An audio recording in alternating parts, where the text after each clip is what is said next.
Well, good morning. We're here at the Emergency Operations Center. Hurricane Milton is heading our way. It will arrive either late tonight or early tomorrow morning. We are bracing and are prepared to receive a major hit. We're facing this with the seriousness it deserves, but also with the determination that we will get through this. Folks here at the EOC and our first responders throughout the west coast of Florida have been working nonstop now for weeks to prepare and respond to Hurricane Helene, and then now to prepare and respond to this new major hurricane. The common virtue has been dedication. Dedication to the task at hand, dedication to responding to help our fellow Floridians in danger, and dedication to ensuring that Florida weathers this storm and emerges stronger on the other side. We are prepared and we will respond. I've spoken to the president. We remain in regular contact with FEMA, and we are marshaling all available resources to be able to prepare and respond to Hurricane Milton. I also want to thank the 20 other states who are assisting Florida ahead of the storm. This is just what we as Americans do. We've had opportunities to help other states in the past, including most recently in Western North Carolina, and I think it shows the spirit that these states are stepping up and providing really valued support. We still have a state of emergency for 51 Florida counties. Hurricane Milton is still a major, very strong hurricane. It's currently a Category 4 hurricane with maximum sustained winds of 155 miles per hour. That is just a whisker shy of a Category 5. And while there is the hope that it will weaken more before landfall, there is high confidence that this hurricane is going to pack a major, major punch and do an awful lot of damage. As you can see behind me, the Florida Division of Emergency Management is fully deployed, fully active. This has been a footing now for over 2 weeks, given both of these storms. The state is actively fulfilling over 1,500 missions. We've delivered massive amounts of supplies, meals, water bottles, sandbags, tarps, generators to be able to help our local communities respond to this storm. We've also deployed more than 11,000 feet of flood protection systems and erected them around critical infrastructure like hospitals, wastewater treatment facilities, and electric infrastructure. Generators have been deployed at shelters and to support sheltering operations. Starlink internet has been deployed across the entire state of Florida. We have surged an additional 600 ambulances, and they are currently in operation helping in the effort. The state of Florida has considerable fuel reserves ahead of Milton, and it's staged, and they will be utilized as needed following the storm. We've already dispatched a lot of fuel in the lead up to this, but we still have on hand 1.6 million gallons of diesel and 1.1 million gallons of gasoline. There is no, right now, fuel shortage. However, demand has been extraordinarily high, and some gas stations have run out. To be able to help ameliorate that, the Florida Highway Patrol has facilitated 106 long-distance fuel tanker escorts with sirens getting through traffic, totaling almost 1 million gallons of gasoline from ports in Tampa, Jacksonville, Everglades, and Manatee, and they are continuing with the fuel escorts as we speak. I'm in contact with the ports on the west coast of Florida. We'll see how this storm impacts those. Clearly, there's a chance that you could have a major impact on Port Manatee as well as on Port Tampa Bay. That could interrupt their ability to receive fuel shipments. And so we're working on contingencies to be able to keep fuel flowing throughout the state of Florida.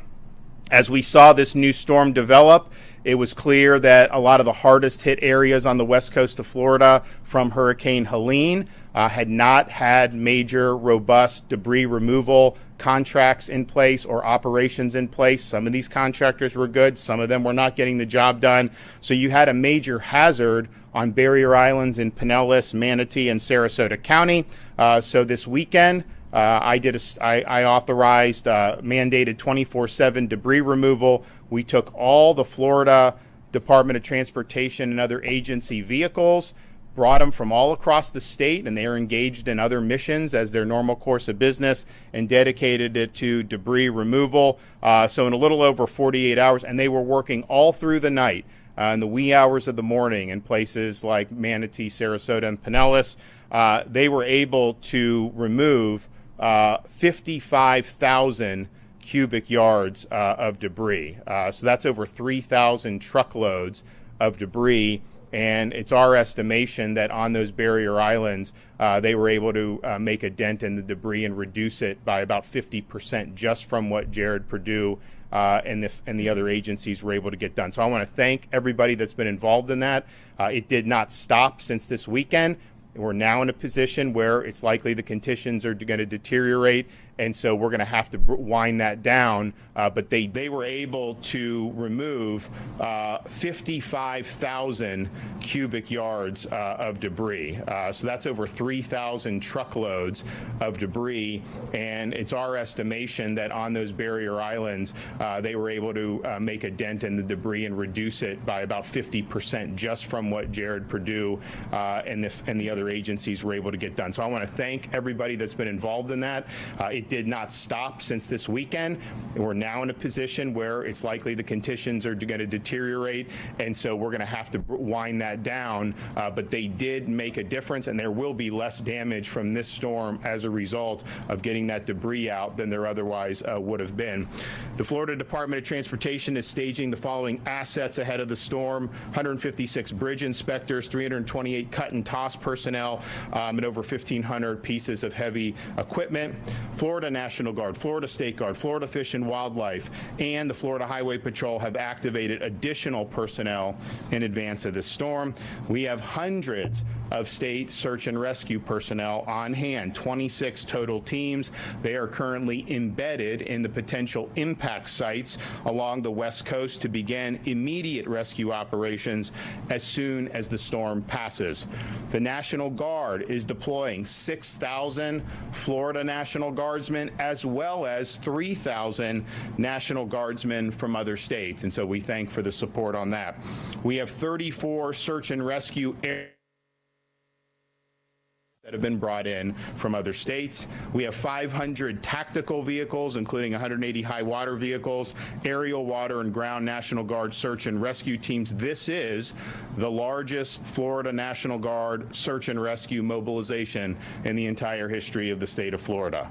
Our Florida State Guard is also deploying almost 200 soldiers, 10 maritime crews, 3 high water UTVs, 2 UH-60 Blackhawk helicopters, 4 drone teams, 15 cut and toss crews, 2 amphibious rescue crews. We want to thank them.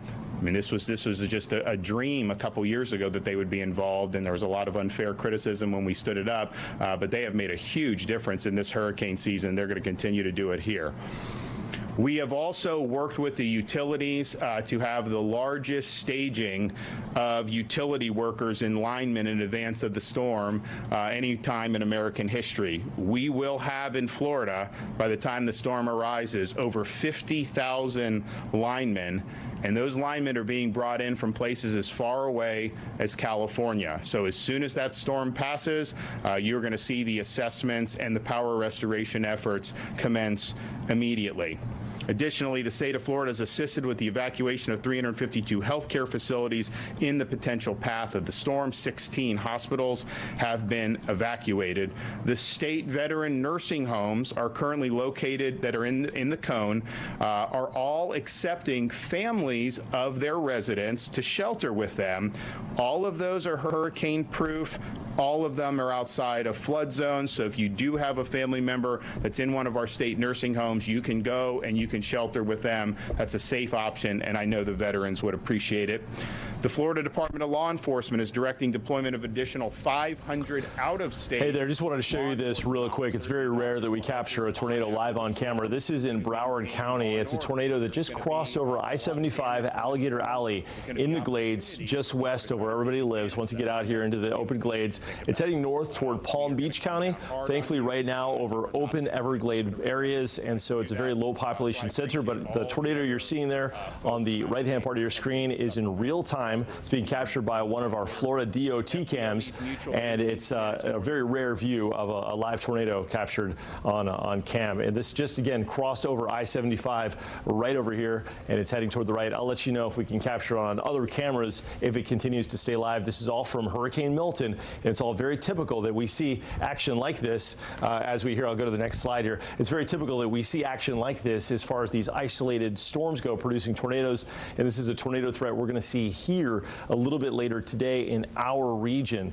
We've got a tornado watch in effect for Osceola County and for Polk County right now. Just for reference, this is west of Coral Springs. This is going to be heading up toward the Belle Glade area, a confirmed tornado. Here's another view of it. This is the camera now panned. You can see the palm trees here blowing, and what looks to be at least a funnel now, whether it's touching down or not. It was a confirmed tornado, obviously, almost in a kind of a stovepipe configuration. It's also moving very quickly, and it gives you an idea of what we may be facing later today, where it's not necessarily wrapped in rain. It can be quite visible and isolated, but if you're in this area, these tornadoes can easily produce winds of over 100, 120 miles an hour. All right, we're going to rejoin that press conference with the governor. 222 disaster to 20222, or you can visit floridadisasterfund.org. So now we're bearing down to where the storm is going to arrive within the next 24 hours. You still have time to evacuate if you are in an evacuation zone, particularly if you're in Manatee, Sarasota, Charlotte, those areas. I mean, this track can bounce around. It's not guaranteed it's going to hit there. A lot of the solutions have it going there. You have time to do that. Now, conditions aren't going to be great today. I would say that the roads and the interstates, they are flowing. We've waived tolls. We've done all that so people can do. But the best option would probably be just to evacuate within your own county to one of the shelters. All those counties have multiple shelters that are open. There's a lot of space in those shelters right now. And certainly it would be safe to do a very short evacuation, tens of miles, rather than get on the interstate and go. The roads are still open. People can do that. But I just want to warn people that the conditions are likely going to continue to deteriorate throughout the course of the day. We had, of course, on Monday, when the initial evacuations were coming down, particularly in the Tampa Bay area, had a lot of traffic on I-4 and on I-75. FDOT did the emergency shoulder plan. That helped, but it was slow, and those roads can be very slow anyways. By the time we got to the end of the night, through the wee hours of the morning, it was going pretty quickly. Yesterday was not as bad on those roads as it was on Monday, but what we did see is Alligator Alley down in southern Florida was about 150% of its normal capacity, and I think that's because as people saw the storm potentially bending a little further south, I think a lot of people in Southwest Florida decided to evacuate across the state, and so that's that. The roads now are good, but I would just caution the conditions are not great now, and they're likely going to get worse as the day goes on. Of course, we do have a lot of mandatory evacuations in place.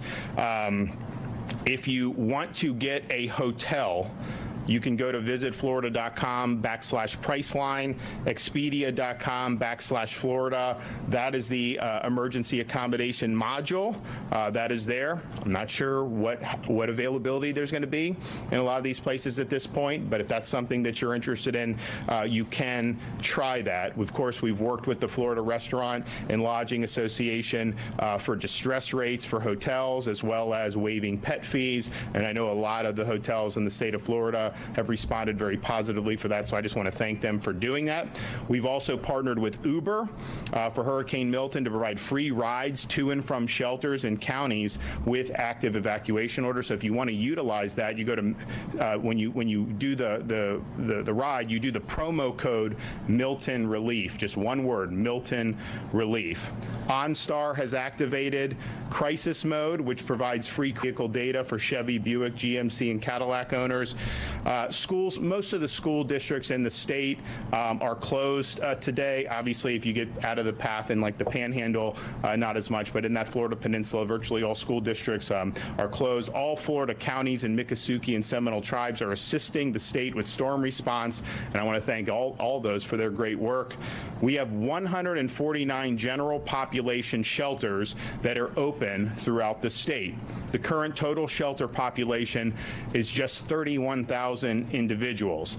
We have room in those shelters for a total population of almost 200,000 individuals. So there is space available in these shelters. I know a lot of people would rather stay in a hotel, stay with friends, and that's fine.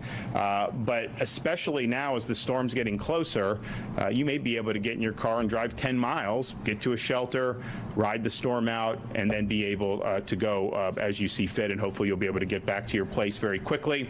But space is available. So there are 36 county-owned special needs shelters that are open and operating in counties that are in the path of the storm. Schools and other facilities are now also being used as supplementary state-supported shelters across the state. The state of Florida has now opened 6 state-operated supplemental shelters. These may not ultimately be needed, but you have a lot of people in the evacuation zones. I think most people decided to just leave and find something on their own. We still have a lot of room in the traditional shelters, but out of an abundance of caution, we wanted to open additional options. So the 6 state-operated supplemental shelters currently are Hard Rock Event Center, 5223 Orient Road in Tampa, City Furniture, 3205 South Frontage Road in Plant City, Baycare, 1802 North Del Mabry Highway in Tampa, Life Science Logistics, 310 North Galloway Road, Lakeland, Babcock Ranch, 43281 Cypress Parkway and Punta Gorda, the Wiregrass Ranch Sports Camp, 3021 Sports Coast Way in Wesley Chapel, Florida. That site also has capabilities to service special needs individuals. And Kevin is also working on setting up a 7th site. Now, those state-supported shelters, they do have generators, so you will have access to power. I think you have Starlink at those. They've got Starlink internet. So, look, it's not the 4 seasons, but there are some things there that will make it tolerable to be able to get through the next 24 to 36 hours. You can find the shelter options at floridadisaster.org/shelters. You can also find your county's EM page at floridadisaster.org/counties, floridadisaster.org/counties. So people have time now to evacuate if they are in the area of an evacuation zone. We see the storm is a very strong Category 4. I've said from the beginning, the prognostications are it's likely going to weaken before it gets, but it may not. And even if it does weaken, it's still going to be a major, major impact. So you still have time now to make decisions to protect yourself and your family. Massive amounts of space at these shelters. The roads are flowing. The conditions are going to get bad, so you just got to be very careful with that. But certainly these shelters are a very live option. I want to just finally thank everybody. When you have these emergencies with a major hurricane, it's a huge deal. We spin up all state agencies, everyone here at the EOC, working basically round the clock. You have all the counties and cities that were in the path of Hurricane Helene, and it wasn't just the Big Bend where you took the blow. It was massive surge up and down the west coast of the Florida Peninsula. A lot of damage was done. There were thousands of rescue missions that were effectuated immediately after the storm. Huge things done, like fixing the road and SR 786, helping with the bridges.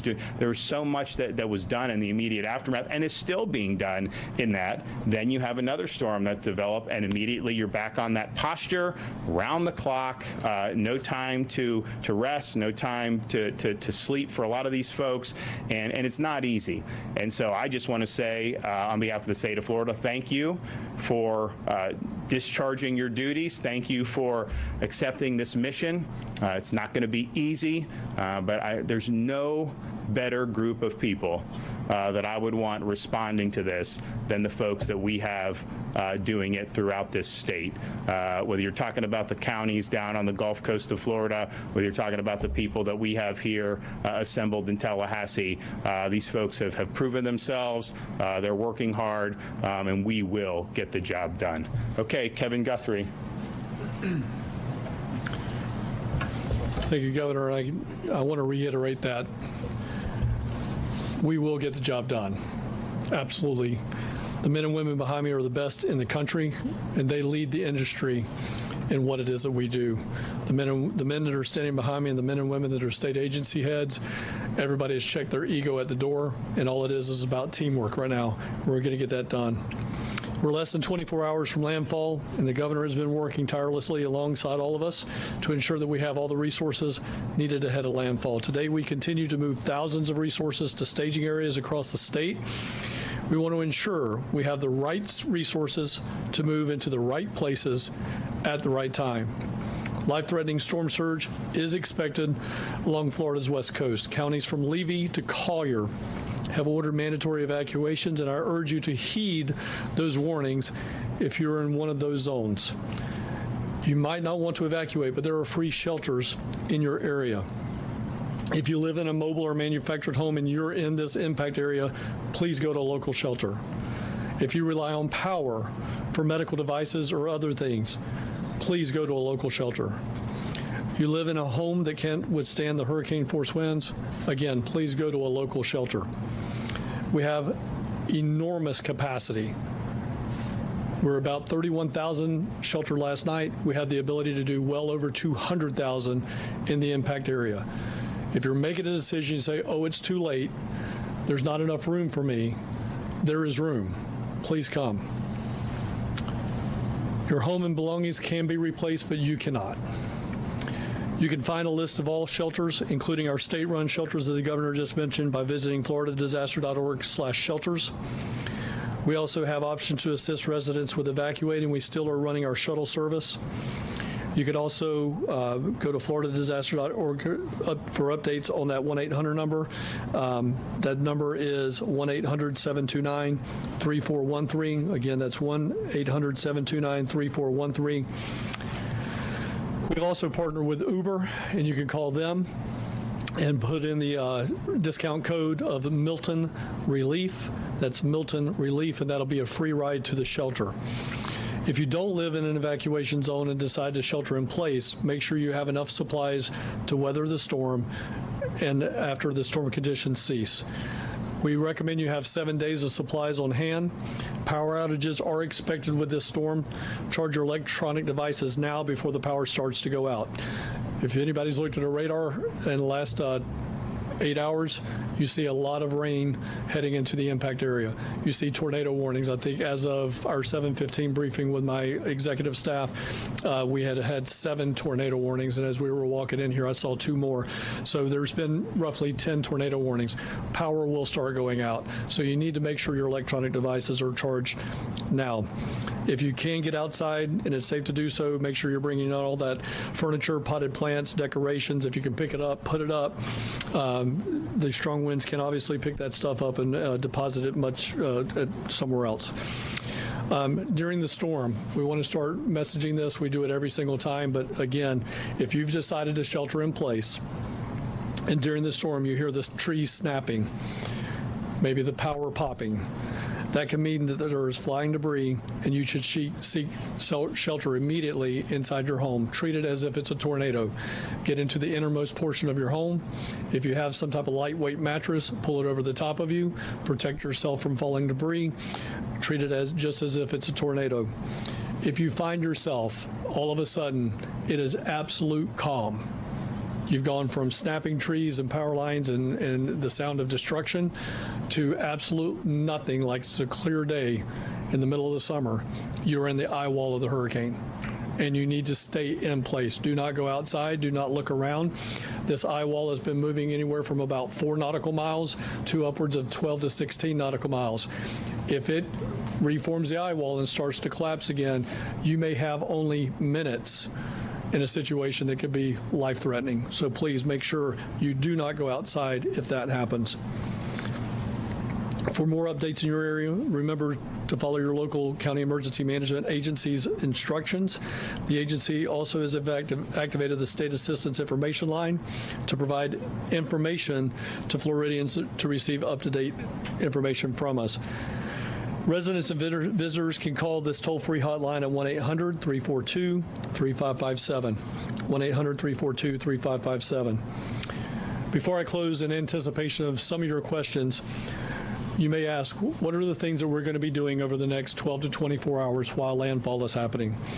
The things that we're going to be doing, the Florida State Emergency Response Team with all of its agencies have been working contingency plans. Over a week ago, I set out for our planners to work 3 different contingencies, and that was something that hit the Helene area, something that hit the Tampa Bay area, something that would hit the Fort Myers area, and then even drill down further into that. So in the next 12 to 24 hours, our staff will be moving from a strategic contingency-based plan to tactical operations-based movements. They will pull off the shelf what that strategy was at the time and move directly into tactical operations. We will start working on our damage prediction models. We do have damage prediction models that come from the United States Army Corps of Engineers and other federal agencies. That system is called HAZUS. Our planners, our intelligence cell will start looking at those things to see where the most debris, where the most damage is going to be based on the last calculated movement at landfall. So we will then start marshaling resources from the north and the south with all of the agencies behind me and all the agencies that are out there on the floor right now, to include local county assets and out-of-state mutual aid assets, to move from north or south into those impacted areas, surging more resources where we anticipate having the most damage based on those models. You can always follow us at X and Instagram at FLSERT. And on Facebook at FDEM. You can get the latest updates also at floridadisaster.org/updates. Governor, again, it makes it very easy for us to do our job and be successful at our job when you have a man standing behind me that's willing to pull the trigger at 96 hours out.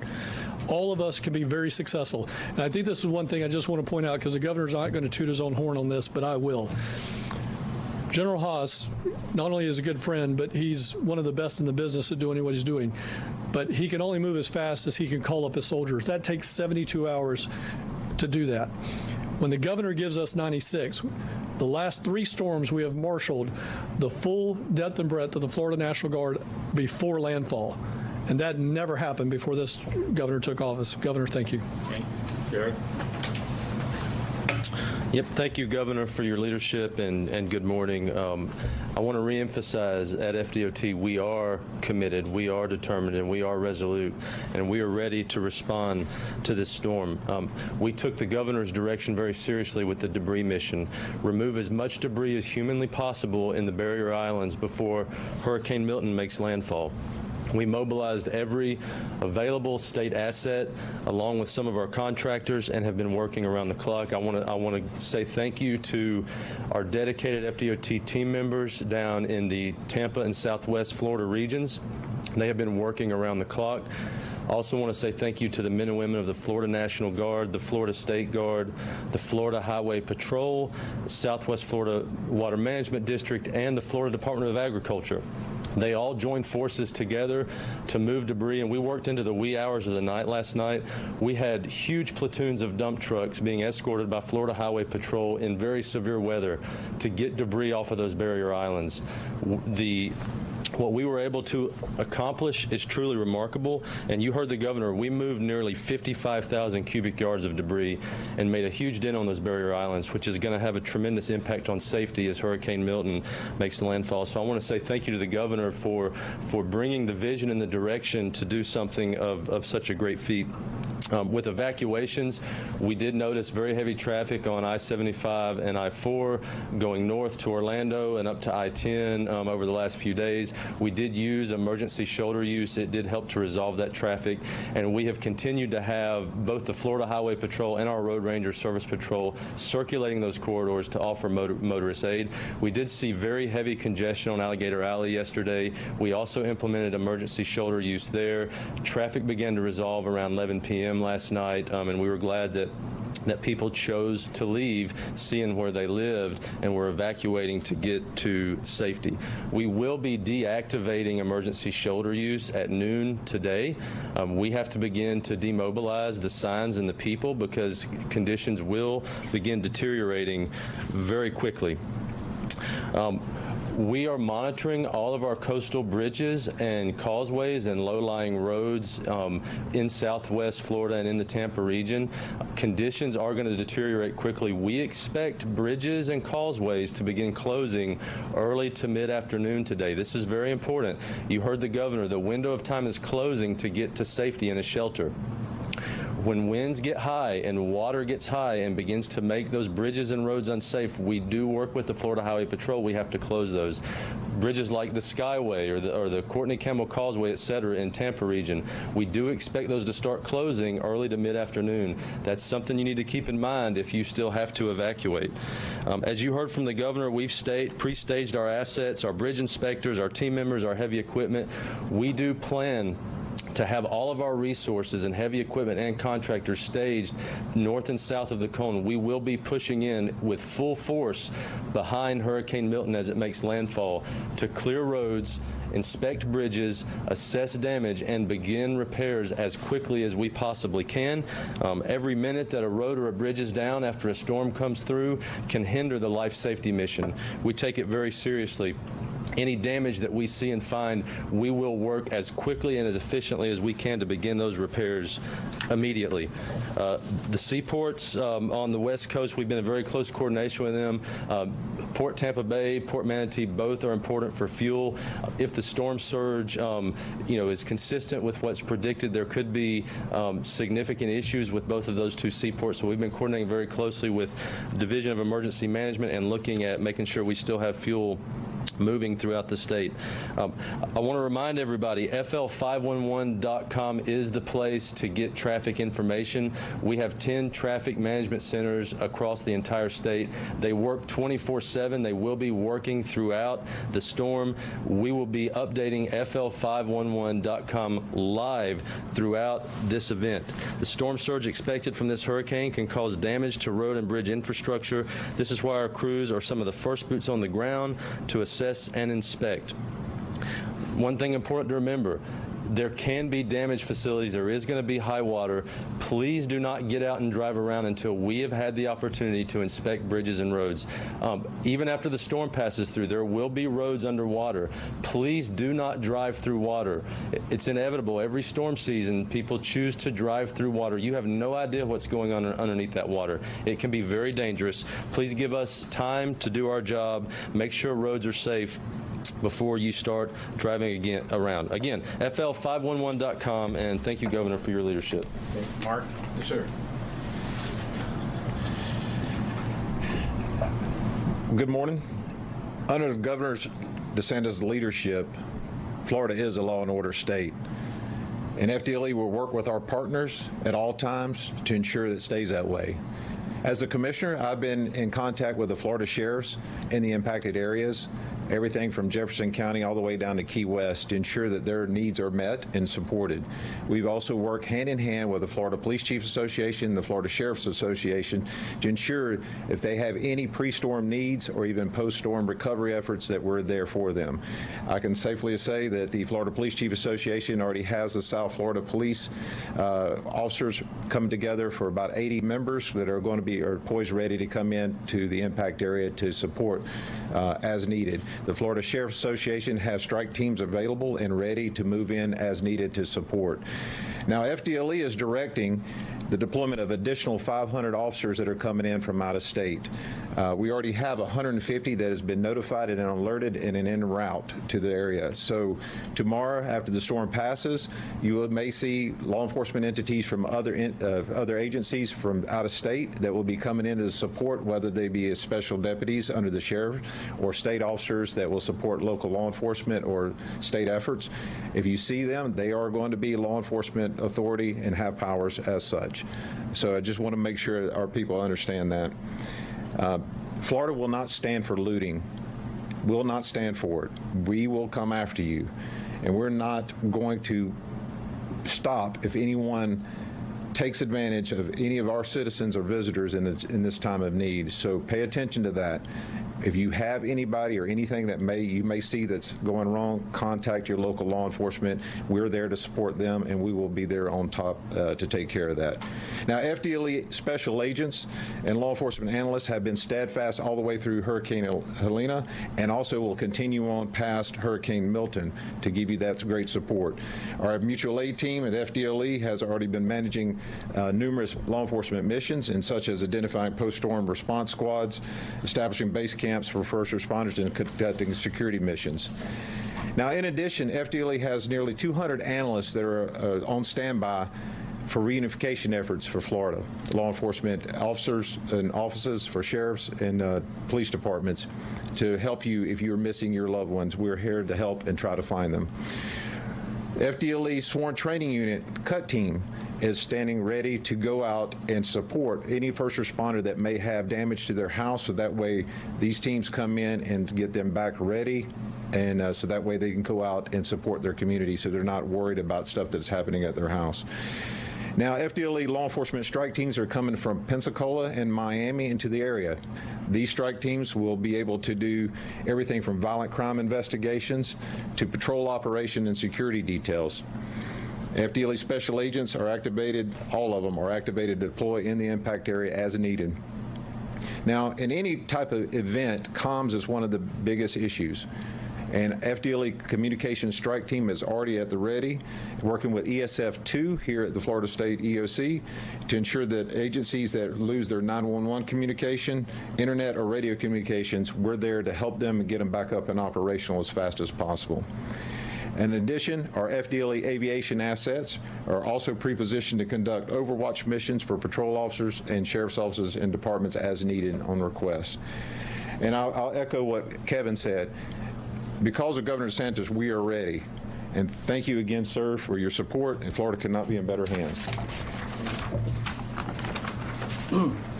Thank you, Governor. Good morning, fellow Floridians. It is an honor to, on behalf of Florida Highway Patrol, to serve Governor DeSantis and his administration and also serve the great people of the state of Florida. Just a brief update on our operations at the Florida Highway Patrol. We have pre-staged high water rescue vehicles in preparation for landfall. FHP is conducting proactive patrols of evacuated communities to suppress criminal activity.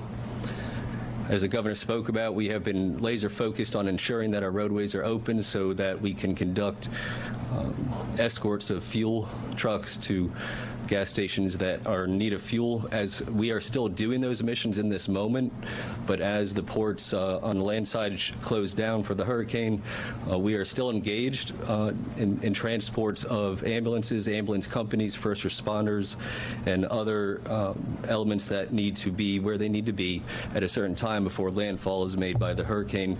If you are an ambulance company or if you are a healthcare facility that needs the services of the Florida Highway Patrol for the purposes of getting through congested areas, we would encourage you to dial star FHP, and we will make our best efforts to make sure that you get where you need to go in due time.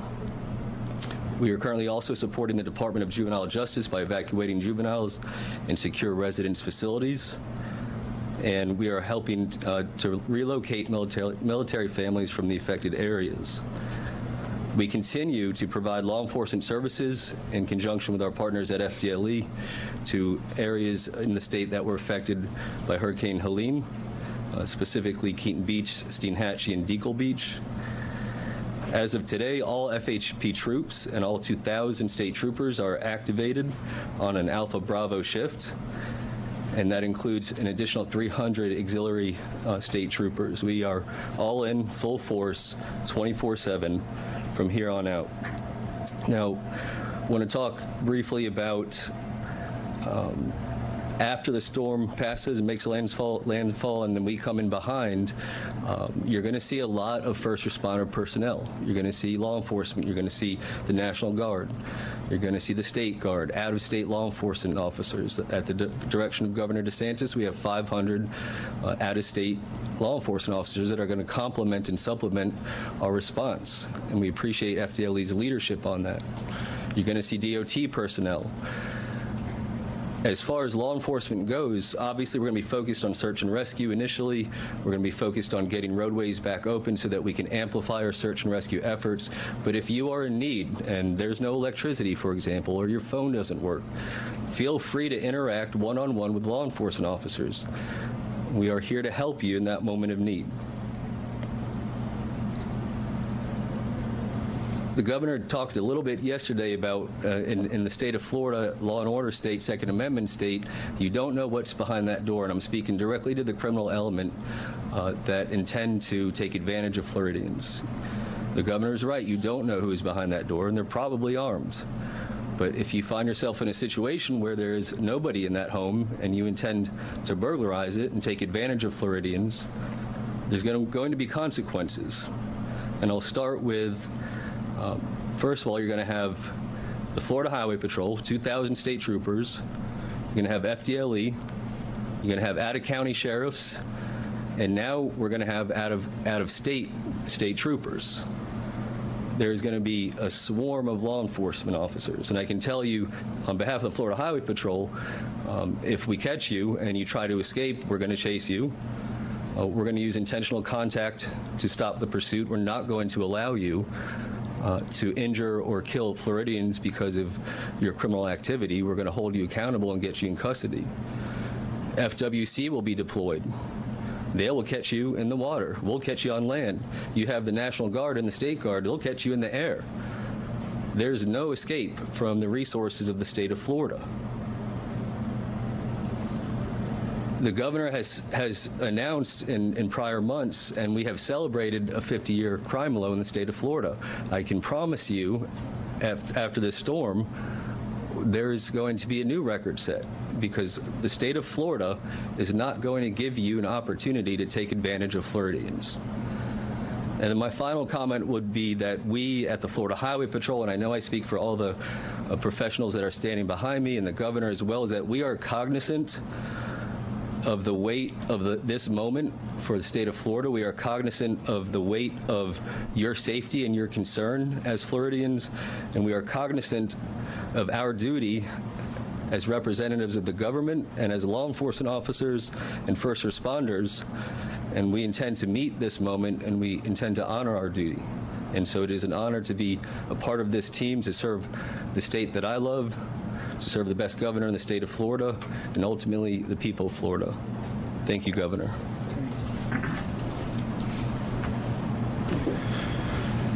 So we're bracing. Well, we know we're going to get hit later tonight or early tomorrow morning. It is going to bring a lot of ferocity. It's going to bring a lot of hazards, a lot of damage. You still have time to make the decision to ensure your safety. You do not have to get on the interstate and drive to Georgia. You don't have to drive to Pensacola. You can go to a local shelter, which would be likely tens of miles away. We also have now these state shelters. There's massive, massive amounts of room in all of those shelters. You ride it out for a night. The storm's likely going to be gone on the east coast of Florida by tomorrow afternoon. You're going to obviously have first responders and everyone on the scene immediately and doing what they can. But you're going to be able to get back. You're going to be able to resume your life. But just make sure that you're putting yourself in a situation where you can safely weather this storm. So you still have time. Time is running out. But if you make that decision now, I think you'll be glad you did. Yep. A lot of people are choosing to stay in Sarasota, Charlotte County. What's your message to those people that are choosing to stay in their homes?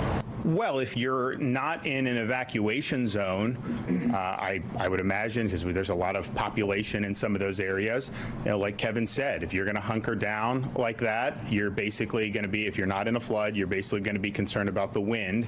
And this is a strong storm.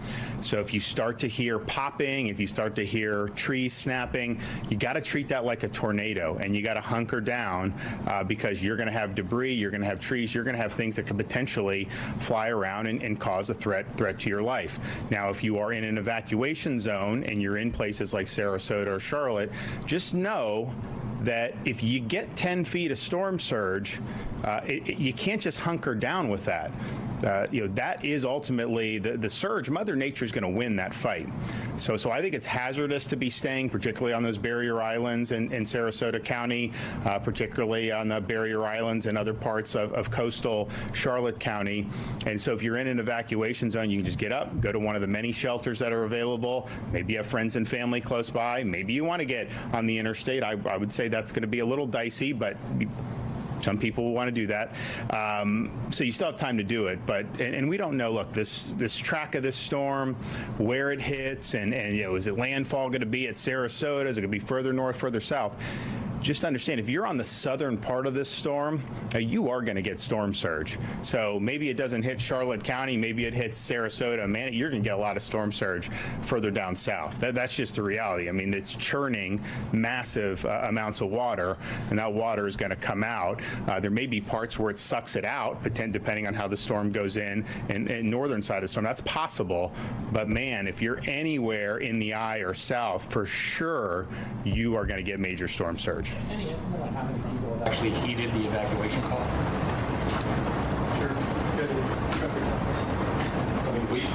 We've had way higher volumes on the system than we normally do. I mean, it was on a Monday.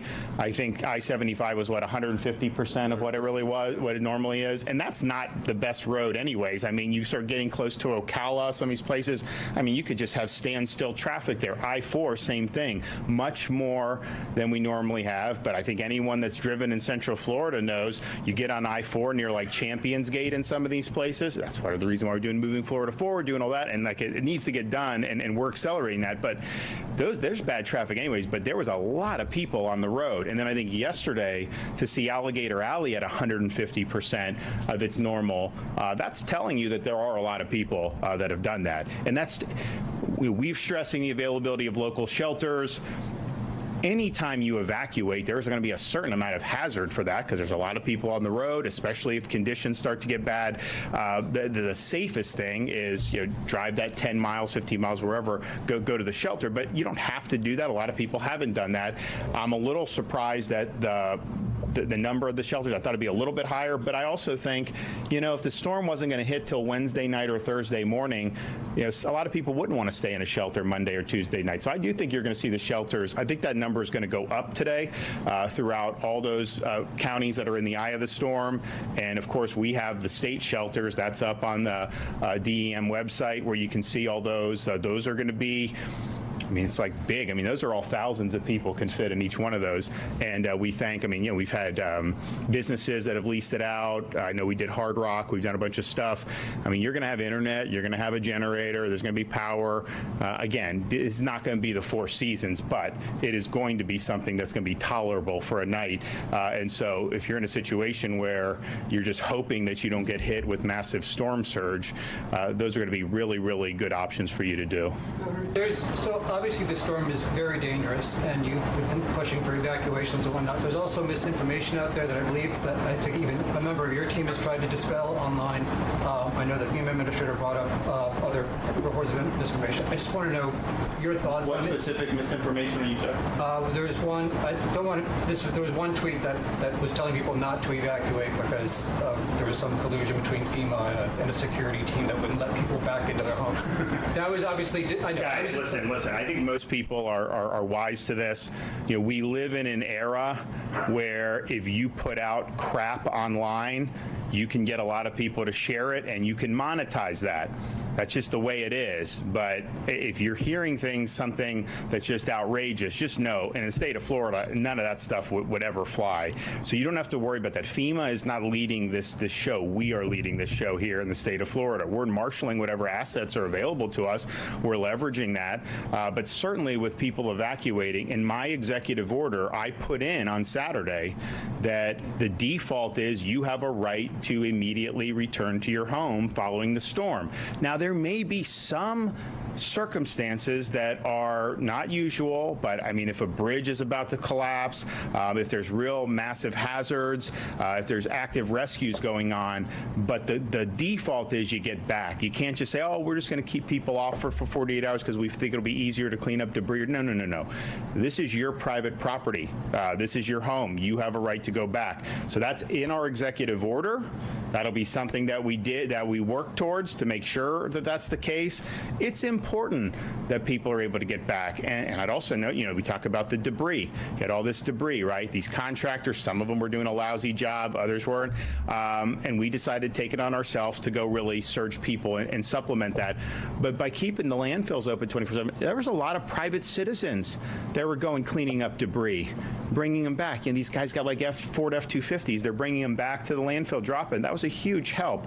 So there's not going to be anything where FEMA is ever going to be able to keep you from your home. Be careful about the nonsense that gets circulated, and just know that the more titillating it is, the more likely somebody is making money off of it, and they don't really give a damn about the well-being and safety of the people that are actually in the eye of this storm. It's all just trying to monetize what they're doing. And I know there's been a lot of stuff about what FEMA's done in other states. Look, I haven't been there. I don't know. But I can tell you in Florida, we are leading this train. We're marshaling all available resources, federal, state, and we're supporting local, and that's the way it's going to be. So you can have confidence in that.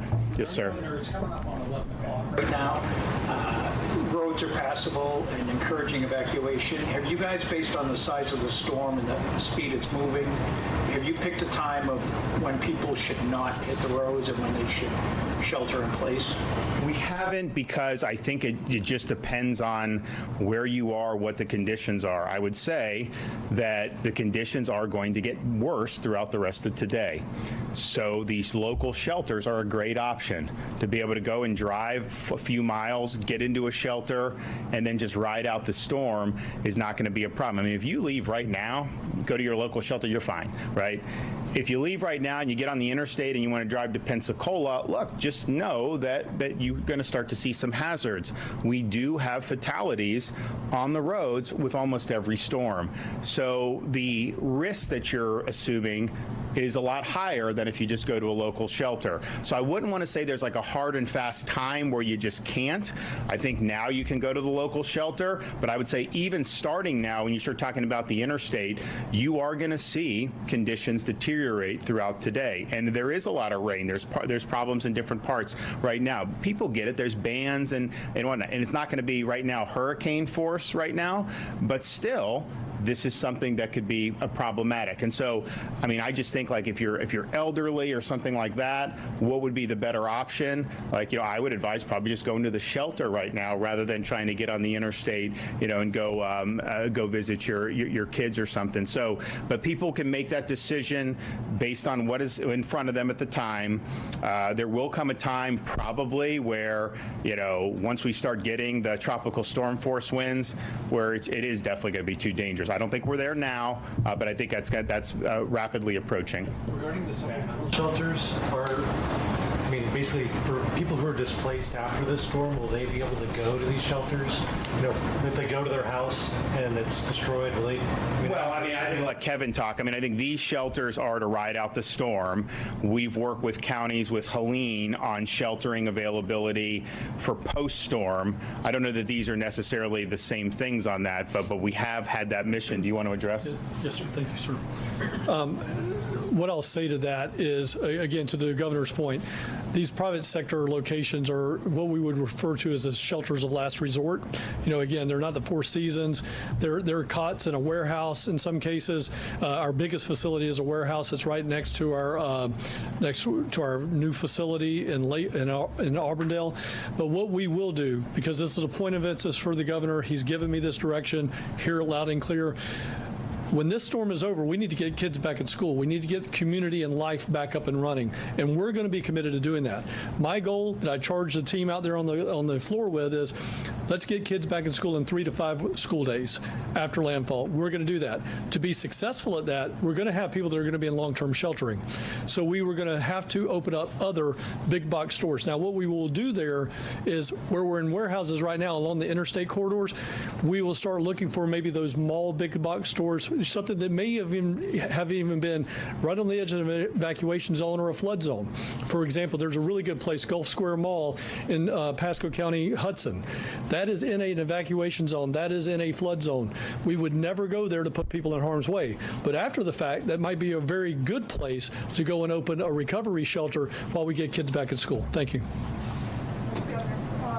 Yesterday it was said that the state will ask FEMA for a waiver allowing more contractors out of state to come to Florida. Has FEMA responded to that? Don't believe so, have they? No, sir. We're still working with that, putting that on a letter. We got 3 options. We're just trying to get the best option that's going to have a path of least resistance. Great. Related to the schools part of that, to kind of what Director Guthrie was talking about. I believe after Ian, there was a situation where some of the schools were just too damaged to actually have kids back in there.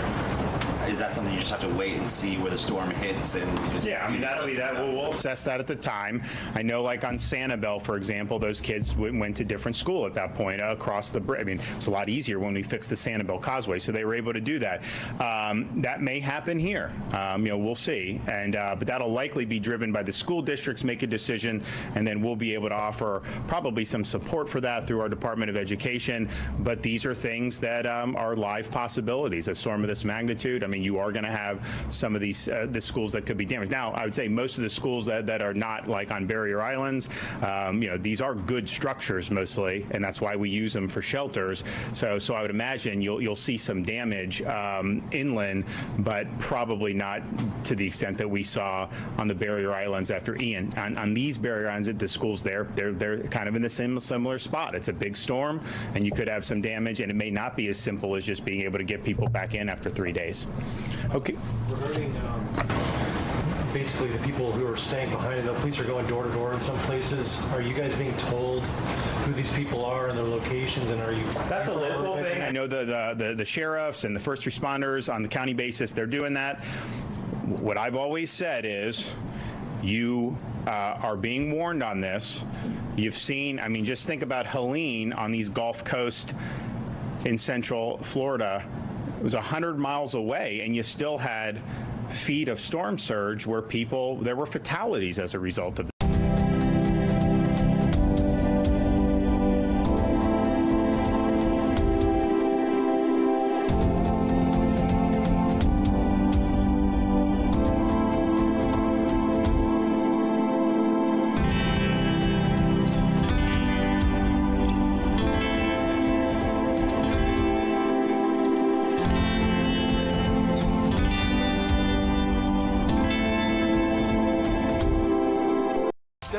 Years, we've continually engineered our equipment and processes to deep clean your entire home. Your air ducts aren't clean until they're Stanley Steamer Clean. Call 1-800-STEAMER.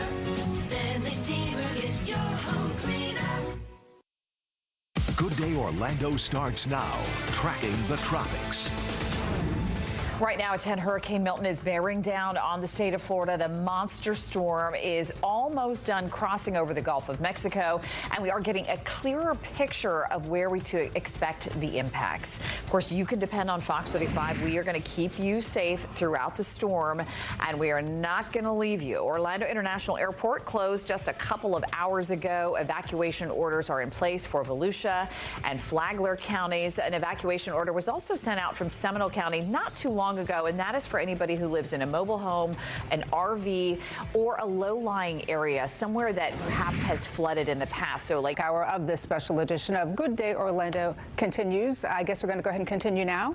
That's right. We've got a team of reporters who are spread out across Central Florida, providing you with information that you need to know to stay safe. We've got live reporters from the airports to the coast this morning. And we want to begin this morning with our coverage, checking in with our meteorologist, Brooks Garner, TJ Springer. They are joining us over in the Storm Center. Hi, guys. Good morning. Hey, good morning. We're getting the latest information right now from the National Hurricane Center with the 11 o'clock update. And here it is. Right now, Hurricane Milton has winds of 145 miles per hour, down from 160 miles per hour earlier this morning. So it's in a transformation stage where it's going to go from where it was at a Cat 5 to likely either a Cat 3 or a low-end Cat 4 at landfall, the category being the Saffir-Simpson scale. It's a wind damage scale. It's also going to be a big rainmaker. So let's get the latest track on this thing. It's going to start heading northeastward, and the cone is shrinking. The cone of uncertainty is becoming more certain, and it does look like the northern edge of it would be Pinellas County instead of up in Pasco County, and the farther south edge of it would be Charlotte County as you head down toward Port Charlotte. So it looks like this is going to be a landfall near Anna Maria, maybe over toward Palmetto, It's going to be really close to this area and then track eastward south of Tampa Bay, hopefully from Tampa's point of view, keeping the water out of the bay with a counterclockwise northeast wind at that point. But this is bad news for Bradenton, also for Siesta Key, Venice, and all the way down toward Minnesota and farther south toward Port Charlotte with the storm surge. It could be 15 feet. That's a life-threatening storm surge. While it pushes inland, it's going to rapidly weaken, but still pack a punch as far as winds strong enough to knock down limbs and trees and knock out power. That could happen as soon as later on tonight. But more so, the impacts with this will include extremely heavy rain just north of where it tracks. Rain that could rival or surpass that of Hurricane Ian. So if you flooded during Hurricane Ian, we'll have to watch out for the possibility that could happen again. It'll be on an actually very similar track as far as the track of the system and the intensity of the rain. What's going on is we've got a cold front to the north that's going to actually help to transform the system from where it currently stands. It's a powerful hurricane into almost a post-tropical. It's called an extratropical system out here in the open Atlantic. But what that means is that in addition to a broad wind field producing what could be gusts over 80 miles per hour for a lot of folks around the Florida area, we're going to see what could be easily 15 to 20 inches of rain, and that could lead to some very serious flash flooding where roads become impassable overnight between 3 a.m. and as late as 10 a.m. tomorrow morning. So this will be a Thursday morning event as far as the flooding goes. During the dark of the night into the daybreak hour north of the track, including Kissimmee, St. Cloud, a lot of Brevard County now. The track a little bit farther south. Instead of moving off of, say, the Space Coast, it looks like it's going to make its way down toward Patrick Space Force Base. We've also had tornadoes this morning in South Florida. Here's a live view from one of the cameras down there in Palm Beach County, west of I-95. Once you get into the Everglades. Bands of rain will be working northward through the day today. Intermittent downpours. We'll pick up about 3 to 5 inches of rain total today around the region, and there will be tornadoes that develop in some of these storms, especially southeast of Orlando and especially this afternoon. These storms will rotate, so we're going to be tracking tornadoes as we have been across South Florida, where there are currently 3 active tornado warnings, one east of Immokalee, one west of Belglade, and another one out here in the county north of, actually heading toward Lake Okeechobee. That's going to be a threat we have to contend with for sure. We've got a very high risk for tornadoes a little bit later on today. But to finish that thought, we're going to see things really deteriorate here once we get into early tomorrow morning. And so after that 3 to 5 inches of rain during the daylight hours today, we could pick up about a foot of additional rain between 3 a.m. and 8 or 9 a.m. tomorrow morning. So there's going to be about a 6-hour window where we're going to get absolutely soaked as the core of Milton works through a region of Central Florida. And that's going to be the kind of rain that is very dangerous to be out there on the roads. I'm talking to the first responders as well with this as far as planning for your people. We're going to have to watch out for about safely 2 a.m. on the southwest side to as late as 8 or 9 a.m. on the northeast side of our viewing area in Orlando. Now, a lot of people have come to Orlando because they're evacuating from the storm surge, which is a very smart move. This is the real thing. But we have a tornado threat that'll be significant this afternoon in this yellow stripe from Fort Myers all the way up through Melbourne. So make sure you stay close to us. Here's a live view from our Lake Mary cam. Updates to follow. We'll talk about impacts county by county. But in addition to wind gusts over 70 miles per hour knocking out power tonight, we're going to have a lot of rain, and flooding may be the legacy from Milton, unfortunately. Guys, back to you.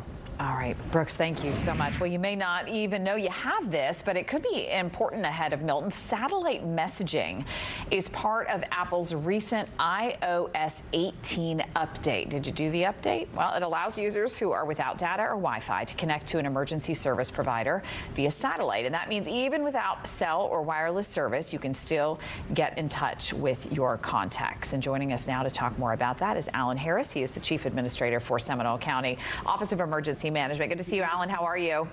Hey, busy, crazy busy right now, but aren't we all? Yes, we certainly are. And let's talk a little bit about this, because I think it could be super helpful for people because in a lot of likelihood, people are going to lose power, right? And in some cases, they might lose their cell service too.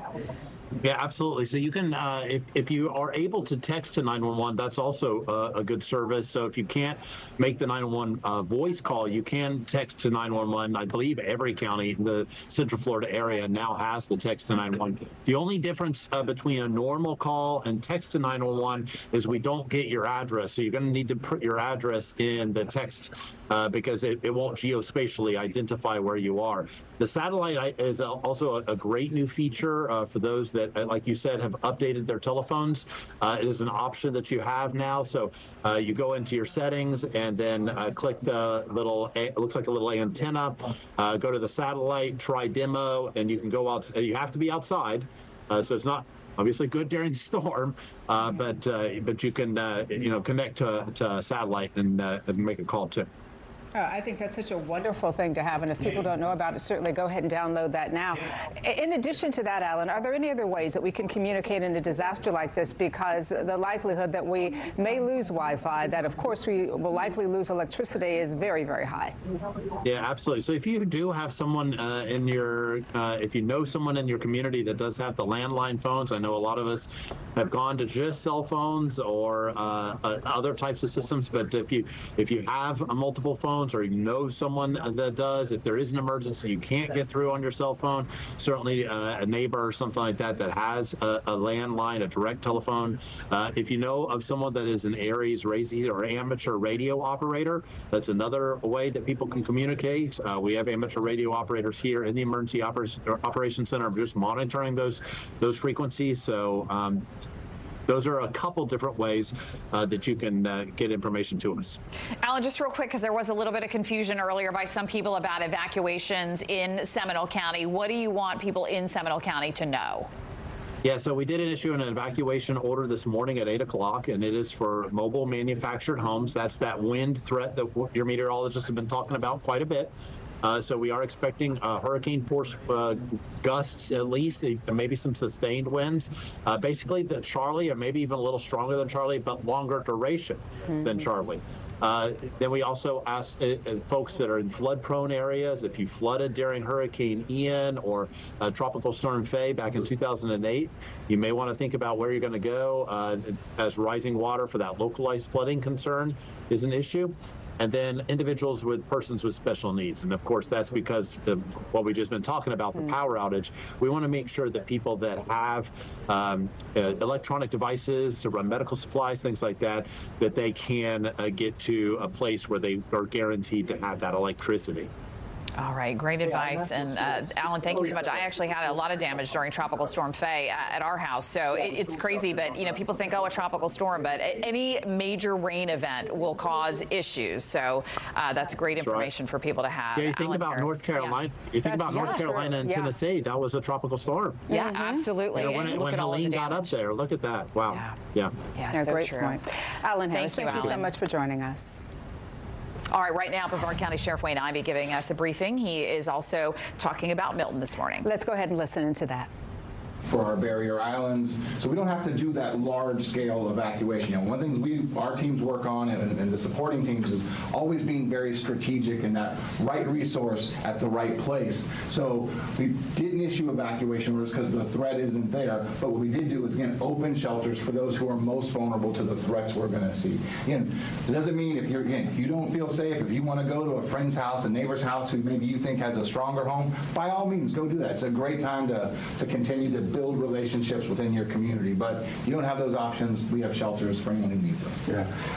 You can always go to your website if you want to share it with them. Our website is www.embrevard.com. Ours is brevardsheriff.com. But also what we'll be doing is in this live feed, if things start to change, we open more shelters or anything of that nature, we'll get you that information as quickly as we can in the comments section. We'll post up something that lets you know there's a change in this. Real quick, everybody knows schools are closed through Friday. I believe the decision's been made now through Friday. Courts are closed through Thursday with an evaluation point for Friday. Landfill closes in about an hour, and then we'll stay closed, and then they'll reevaluate post-storm. Same thing with waste management. They're going to suspend their services today and tomorrow, and then we'll reevaluate what we have on Friday. All right. Make sure your flashlights are ready to go. Make sure you got everything secure at your house. and just start getting ready. You know, what we try to do with these storms is we respond to them, not react to them, and that's what keeps everybody safe. We are blessed. We got a great EOC director. We got a great EOC team in place. Our law enforcement partners, our fire rescue partners, everybody's working together to keep you safe. All we need you to do is just make sure your home's prepared, and then we'll all ride this thing out together. John, anything else? No, sir. I think that's the message. We hunker down starting tonight. And you've been listening to Brevard Sheriff Wayne Ive talking about things like school closures. Of course, schools are going to be closed in Brevard County through Friday. The courts, he says, will be closed through Thursday. One of the interesting things that he said, we only listened very briefly, but he said our job is to respond, not react. And so to be proactive and not reactive in light of a storm, especially a storm like Hurricane Milton. And our coverage is going to continue right after this short break. That's right. Storm team meteorologist Brooks Garner and TJ Springer are timing out the hurricane's landfall when we come back. The Fox 30.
All right, welcome back. It's 11:15 on this Wednesday morning. I've got meteorologist TJ Springer. I'm meteorologist Brooks Garner, and we are in continuous coverage tracking Hurricane Milton. TJ and I have been looking at the latest. We've also got Jessica Dobson here, and this is going to be a big one. It is, and I think one of the interesting things, getting closer and closer to landfall now, today's the day or early Thursday morning, we've still seen some shifts with the data, Brooks. I know that's what we're going to really be fine-tuning because that'll have huge implications, you know, at least for some of the coastal communities and the impacts, especially with the rain, too. Yeah, you'll track the rain coming up and talk about the impacts. Let's get down to the nuts and bolts. The latest 11 a.m. advisory on this. It's got winds of 145 miles per hour. The good news, I'm trying to find some silver lining here, is that it's weakening a little bit. But the bad news is that it's going to weaken too little too late to have really a meaningful relief from what is ultimately going to be coming toward Tampa Bay, Manatee County, Sarasota County, down toward Fort Myers. And that is a very dangerous, deadly storm surge up to 15 feet. So folks there in the evacuation zones have gotten out, and if they have not, it's going to be a very regrettable experience. Now, it's very important now that this is getting closer. There's more certainty on where it's going. The cone, the forecast cone, which is also known as kind of the cone of uncertainty, is becoming less uncertain. It does look like it could go as far north as, say, like Indian Rocks Beach for landfall, or as far south as Charlotte County on your way to Fort Myers. But it's most likely at this point to impact Bradenton Beach, Anna Maria Victoria Island as far as where the landfall is declared. But ultimately, by the time it gets here, weakening to a Cat 3 or a low in Cat 4, the wind field will be much expanded. So we're going to start to see wind impacts here across central Florida after midnight, and hurricane force winds making it as far inland as Lakeland before midnight. And as far as the rain goes, that's going to be the big impact here. Now, I know a lot of folks from Tampa and St. Pete and even maybe up in Pasco County or down in Manatee and Sarasota have come up to Orlando to evacuate from the storm surge, and that was a very good idea if you were in an evacuation zone. Some people just don't want to be in an area that's getting 100-mile-per-hour winds. So what are the impacts here going to be? Well, unfortunately, we're not free of impacts. This is going to be coming right up through Polk County, through Haines City, moving into South Lake Tahoe, and then making an exit toward Patrick Space Force Base as a Cat 1 tomorrow morning. And so the timing on this one is going to be 8 a.m. on Thursday, winds of 85 miles an hour sustained, which means on the ground, realistically, we'll have sustained winds of like 50 to 60 and gusts to 80 or so miles per hour. Enough to knock out power. Remember, this will be through tomorrow morning. This is 8 a.m. It'll be in this region, but likely the eye south of Orlando. The problem with this from the point of view of Orlando is that the heaviest rain is going to occur along and especially north of the track. And this could resemble what we observed during Hurricane Ian a couple of years ago. Here's a look at the Sunshine Skyway down there on 275 in Tampa. That's this stretch of road, which they'll soon shut down, connecting Palmetto with Tierra Verde in Pinellas County. And we're starting to get waves of rain coming in. And these waves of rain so far have behaved, but this afternoon we've got a significant tornado threat, and we're going to see these storms starting to rotate, and we'll likely see multiple tornado warnings. So the timing is this. It gets bad after midnight here in the Orlando area to the point where driving is going to be quite dangerous. Here's TJ with the latest on the timing, the totals, and what you can expect. TJ? Yeah, Brooks, I think leading up to that heavy rain, it's going to be that tornado threat as you were just hitting on. We've seen tornadoes already on the ground south of us here this morning. That's why the Storm Prediction Center has upped that chance there in the yellow to a stronger likelihood. And I think that's going to encompass our southern communities. So you'll definitely want to have a way to receive those watches and warnings through the remainder of our Wednesday. Now you can see our tornado potential here. You're looking for those shades of yellow and red. And as we head through time here through the morning, notice those deeper shades of red. That is not what you want to see. Those outer bands going to have that twisting of the wind heading upstairs into the atmosphere, leading to that tornadic potential around dinner time and into the evening. So you'll definitely want to stay with us because we'll likely be tracking some at least potential tornadoes as we head through the latter half of the day. We do start to see some of the ingredients fade in the atmosphere as we get closer to 9, 10 o'clock, but still could have some spin-ups as those outer bands continue to work through the Sunshine State. But then heading into our day tomorrow, it's more of the strong wind on the backside of Milton and still some lingering tropical downpours as we head through the first half of our Thursday. But the rain, as Brooks was hitting on, that is a huge concern. And you don't often see this unless it's at least here with a tropical system, a 4 out of 4 or a high risk of flooding all across central Florida there. And that's for tonight into our day tomorrow for the extreme rain that Milton is going to likely produce because of that front, that lift in the atmosphere. Brooks going to be enhanced. And I know the data, as we were just talking about, is going to really make a huge difference on who sees some of those heavier totals. And that's what we're going to be watching over the next 6 to 12 hours. And it's true. If the track goes a little bit farther south or a little bit farther north, that'll impact how much rain we get. But there's a real potential that these rainfall totals either resemble Hurricane Ian's or they surpass Hurricane Ian's. We're getting a bunch of tornado warnings here across South Florida. This is the first real band making its way toward Bradenton and Fort Myers and Bonita Springs. The eye of the hurricane is still 150 miles away from landfall. It's going to work northward and then curve in. And so it's going to take some time, likely getting there around or just after midnight. Tornado watch in effect for Polk County and Osceola counties, meaning tornadoes are favorable in this area. We're likely going to see that tornado watch expanded. And here's a look at the timing on the rain. We're going to see waves of rain coming through, 3 to 5 inches of rain during the day today. But it's really tomorrow morning, pre-dawn, between 3 and about 8 a.m. that we catch the core of the hurricane, which is when the heaviest rain will fall. And that's when we'll see the flash flooding. And unfortunately, we could have a situation where flooding enters homes, especially in those low-lying spots. So use today to complete your preparations and sandbag if you need to. I'm telling my friends, if you flooded during Ian, at least be prepared that you could flood or will flood during Milton. All right, Amy and Danielle, back to you. I was T-boned.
And welcome back. It's 11:23. And for those who are evacuating or looking to shelter in place, now's a really good time to do so before the conditions start to worsen. And Deborah Cho has been monitoring the roads for us this morning and letting us know what we can expect out there. And those cars are moving fast. Yeah, they sure are. And it kind of shocks me still. I'm like, man, this is actually in the St. Pete area, which of course we know. You can obviously see they're already starting to get those weather impacts. So you can see here on the roadways, though, at least nobody is going to get stuck in traffic if you do need to head down that way. I do want to show, though, our viewers in Central Florida what it looks like down there, because of course we're all curious, what is it looking like? So here are some of the cameras in the Tampa St. Pete area. We have St. Pete Beach there, just a bunch of different shots. Skyway Bridge, Brooks was showing that earlier, that was shaken quite a lot. We have the Franklin Bridge, and you also have the Gandy Bridge there. So rain is obviously already starting to hit that area. This is our camera actually in the Fort Myers area on I-75 as you're going northbound. You can see all those cars. They probably got the notice, you know what, we're going to leave right now. So you're going to see maybe some more traffic there on I-75.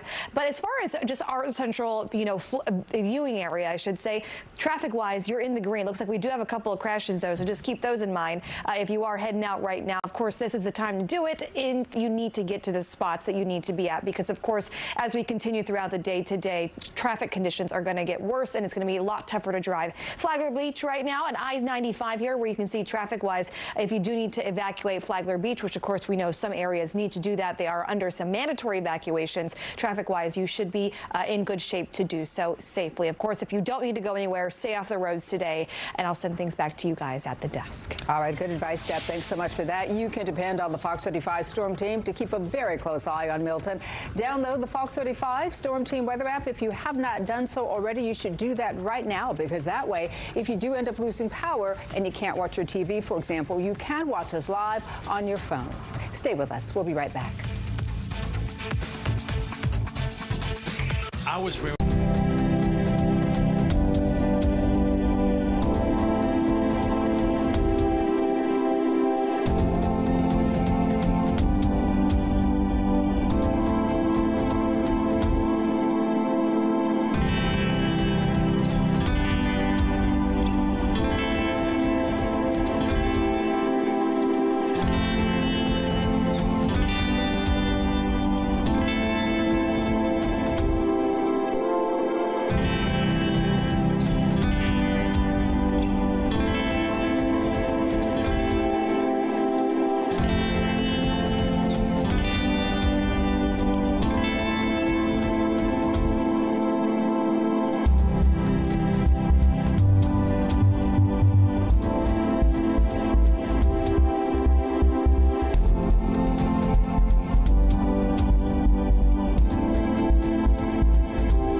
Fox 35 News starts now, tracking the tropics.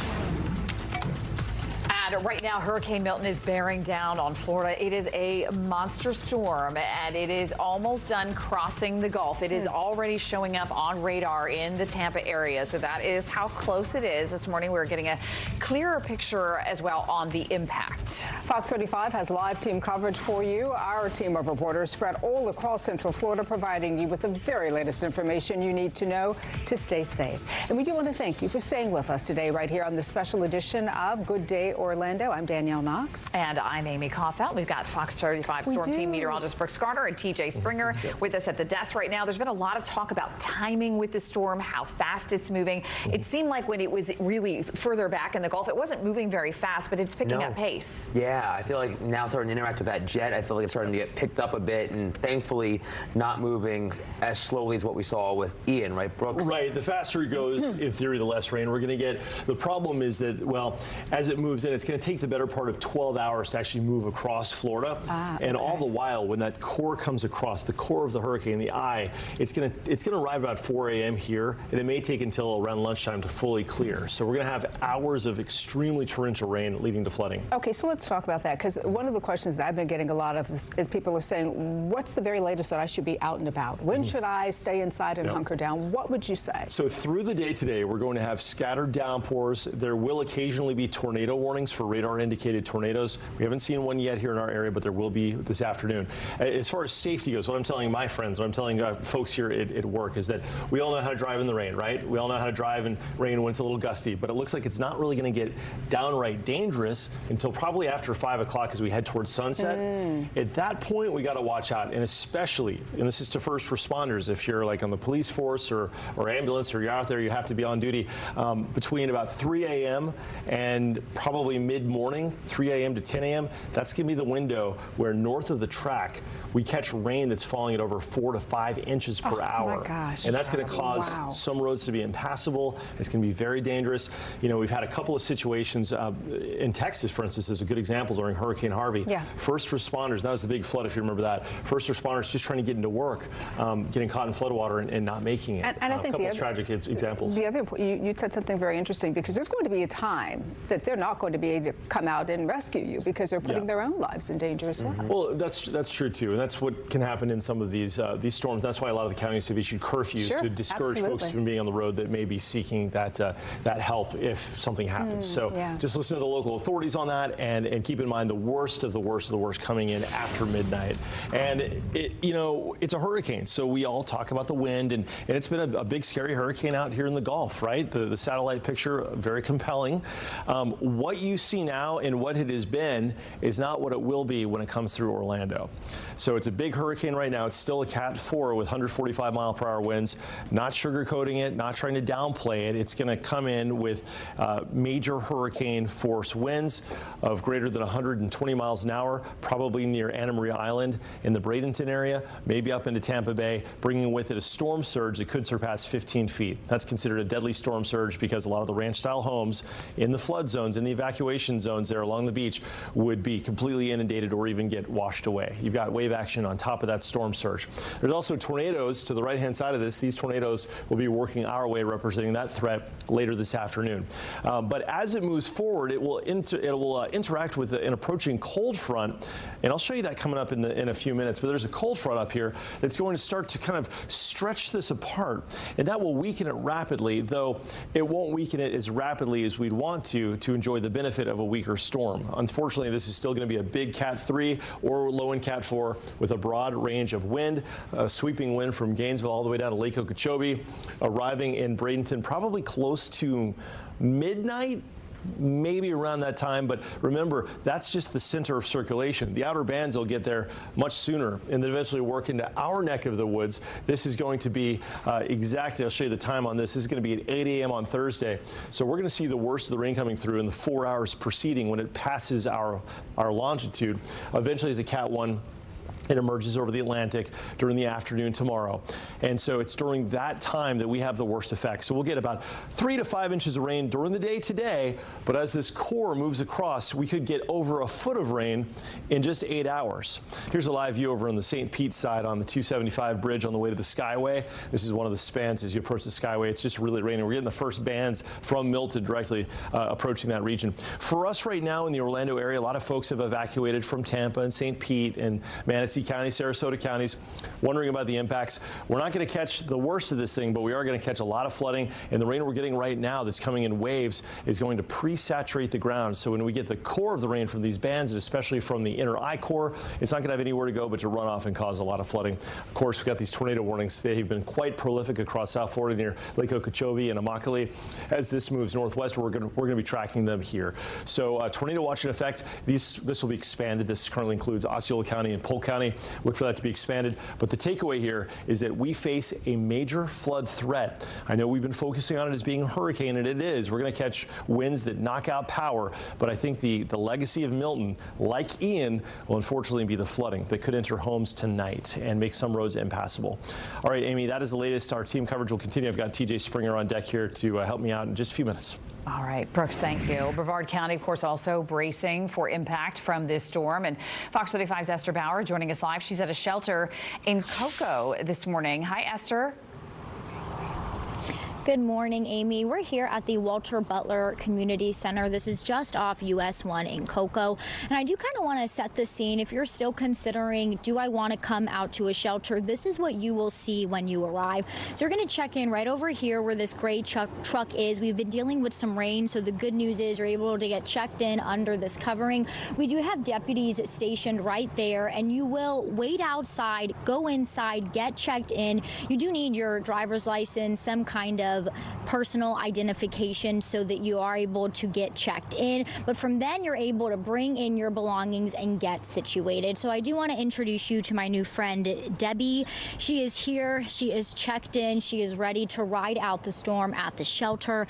Debbie, talk with us about making this decision to come here. Why did y'all say we should go? Just because I had seen all the devastation that happened with Helene and going all the way up there. I've never seen all that much like that. And it scared me. Yeah. It's scary this time. And this one even looks worse than Helena did. So multiple people told me, get out. And I only live in a mobile home, and it's older. So we made the decision to pack up and come out, because don't stay home, and we can't stay there and take our lives, you know. It's possible. It is possible. You just don't know how bad and where it's going to be bad, you know. So make that decision and come out and go somewhere, get where you're going to be safe. And Debbie, we're hearing, we're continuing to track this, and what are the impacts we're going to see here in Brevard County? Flooding is a major concern. Talk with me. You already deal with flooding just on regular downpours. Yeah, in my backyard, it always gets flooded. Even just like I said, just a rainstorm will flood it. And the back door is closer to the ground than the front one. Okay. So that will get into the house through there, and it floods all the way up through the whole yard. It gets soaking.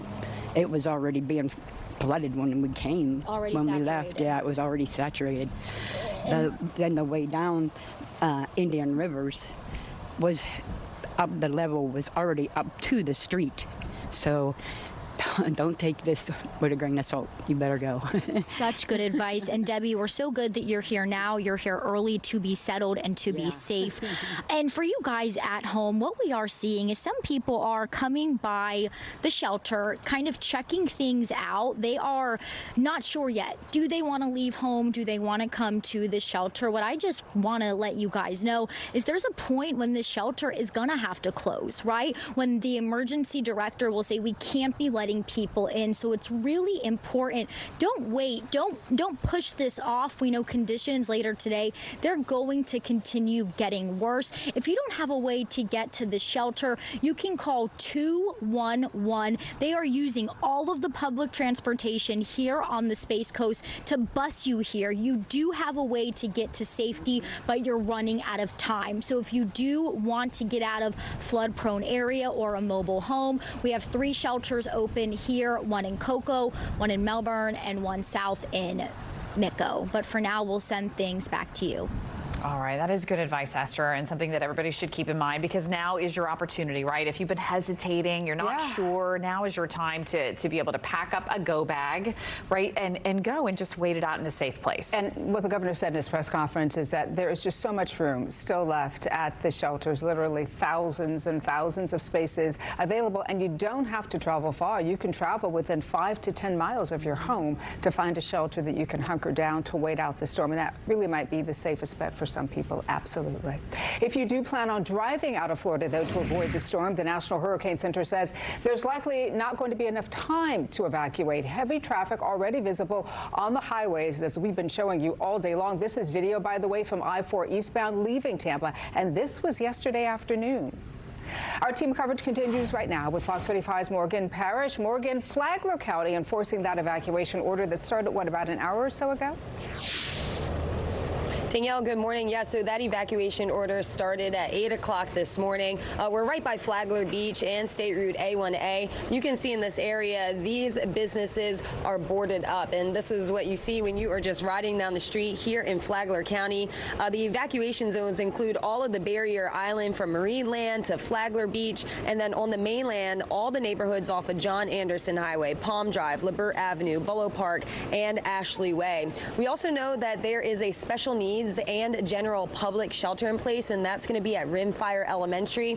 Now, right along this corner, we came across this coffee and donut shop called Swillerby's Craft Donuts and Coffee. They've been open since 6:30 this morning, and a lot of people have been in here, and we want to speak with the owner right now. This is Dakota. Hey, Dakota, how's it going? Doing well. How are you? Doing good. You know, Hurricane Milton, it's coming. It's pouring right now. A lot of the businesses are closed in this area, but we want to ask you why you guys decided to remain open. Well, to be honest, with the community, everything closing around us, and right now it's safe for us to be open. So realistically, I mean, we're doing it for the community. We'll want to be open for the community as long as we can be safe, as long as we have products available.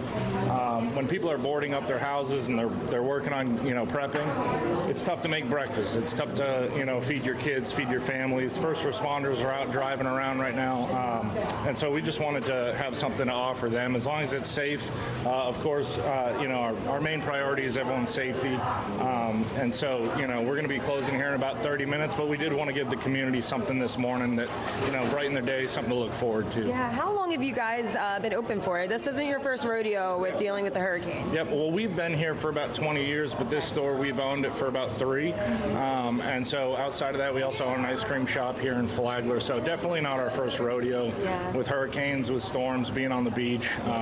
So, you know, we kind of know what to expect. Yeah, and aside from preparing all the donuts and the coffee, what other preparations? Have you guys been putting out sandbags, boarding up windows? Yep, yeah, we have sandbags. We have, you know, boarded up windows and all that. We have a couple more boards in the back ready to go up as soon as we close. So we're definitely taking the precautions that, you know, we have been advised to, and any precautions extra that we can. Yeah, and what are you guys going to do with the extra donuts? So all these extra donuts, and we have some in the bakery as well, we're going to donate to all the first responders. Wow, very nice. Well, we appreciate all that you guys are doing in the community, and especially being open today. You know, we just happened to stumble upon you when we were walking down this area, so thank you so much. And again, that evacuation order did start at 8 o'clock this morning. We also know that a curfew is going to go into effect. That's at 7 o'clock tonight, and it's going to wrap up around tomorrow morning at 7:30. So hopefully everybody is prepared. They're inside. They have their water, their food, and again, businesses, they are boarded up. So we're going to be hanging out in this area, keeping you guys updated. For now, reporting in Flagler County, I'm Morgan Parrish, Fox 35 News. All right, Morgan, you stay safe as well. Thanks so much for that. And our hurricane coverage continues right after this short break. Our storm team of meteorologists, Bill Brooks and TJ, are going to be timing out the landfall for Milton. The latest models and trends when we come back.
All right, welcome back, 11:45. Our team coverage continues. TJ Springer here with me, and yes, we're tracking Milton. Let's get right to the nuts and bolts of this thing. TJ has your impacts here coming up in just a moment, and impacts you'll need to be aware of. So Milton has winds now as of 11 a.m. of 145 miles per hour. It is producing a lot of tornadoes here across South Florida and a lot of rain. Now up and down I-75, this is going to start to interfere with evacuation if people are leaving last minute.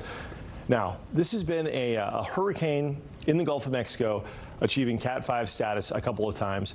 It's now in a weakening phase as it's emerged from the warmest water of the Gulf of Mexico into slightly cooler waters, but more so, it's going to start to feel the influence of an approaching cold front to the north.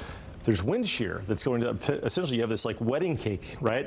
Different layers of the hurricane that gets toppled over because the winds are higher in the upper atmosphere. So that essentially is going to stretch out the circulation and wring it out as there's intense forcing over that cold front, reducing a stripe of extremely heavy rain that could rival the intensity or surpass the rainfall totals in what we saw from Hurricane Ian 2 years ago. That was the hurricane that caused massive flooding from Tampa all the way up into Volusia County with between 17 and 20 inches.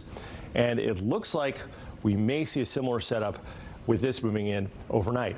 The worst of the rain between, say, 3 a.m. and as late as 10 a.m. So this will be really early Thursday, making a lot of the roads impassable from the heavy rain and the flash flooding. Unfortunately, some of that flooding could enter homes. I'm telling people today that you've got a day before this comes in. This comes in late tonight. Yeah, it's raining outside, but a day to get the sandbags going. If you flooded during Ian, you may flood again with Milton. Now let's talk about the wind. Obviously, major hurricane coming in. Looks like a landfall near Bradenton, probably close to midnight or thereabouts. It may go as far north as Pinellas County around Madeira Beach or as far south as Port Charlotte.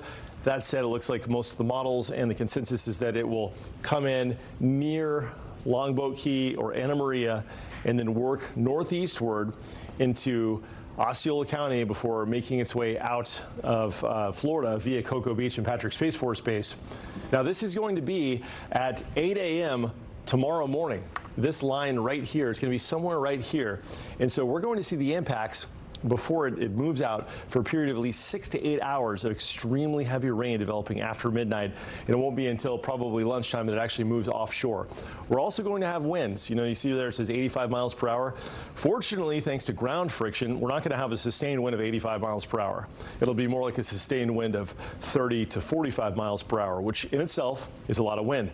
It'll be the gusts of wind, though. We're going to have wind gusts that could easily surpass on the ground 70 to maybe approaching 80 miles per hour. Again, all the trees and buildings, that tends to slow the wind speeds down as opposed to if you're on the beach or in open area. So it's possible that OIA, you know, big open field, catches bigger wind gusts than what would be representative of what most people are experiencing in the neighborhoods. So just keep that in mind. This is probably going to be more of a rain event. Well, let me rephrase that. This is likely for us going to be more of a rain event as far as the flooding goes than the wind impacts. But we are going to have enough wind to take down tree limbs and even some trees, as well as knock out power. And for many of us, that could last several days. Now, we've got flash flood warnings that have just been posted outside of St. Augustine, including the Marineland area of northern Flagler County with persistent heavy rain. The event today, the rain we're getting now, this 3 to 5 inches is on top of already saturated soil.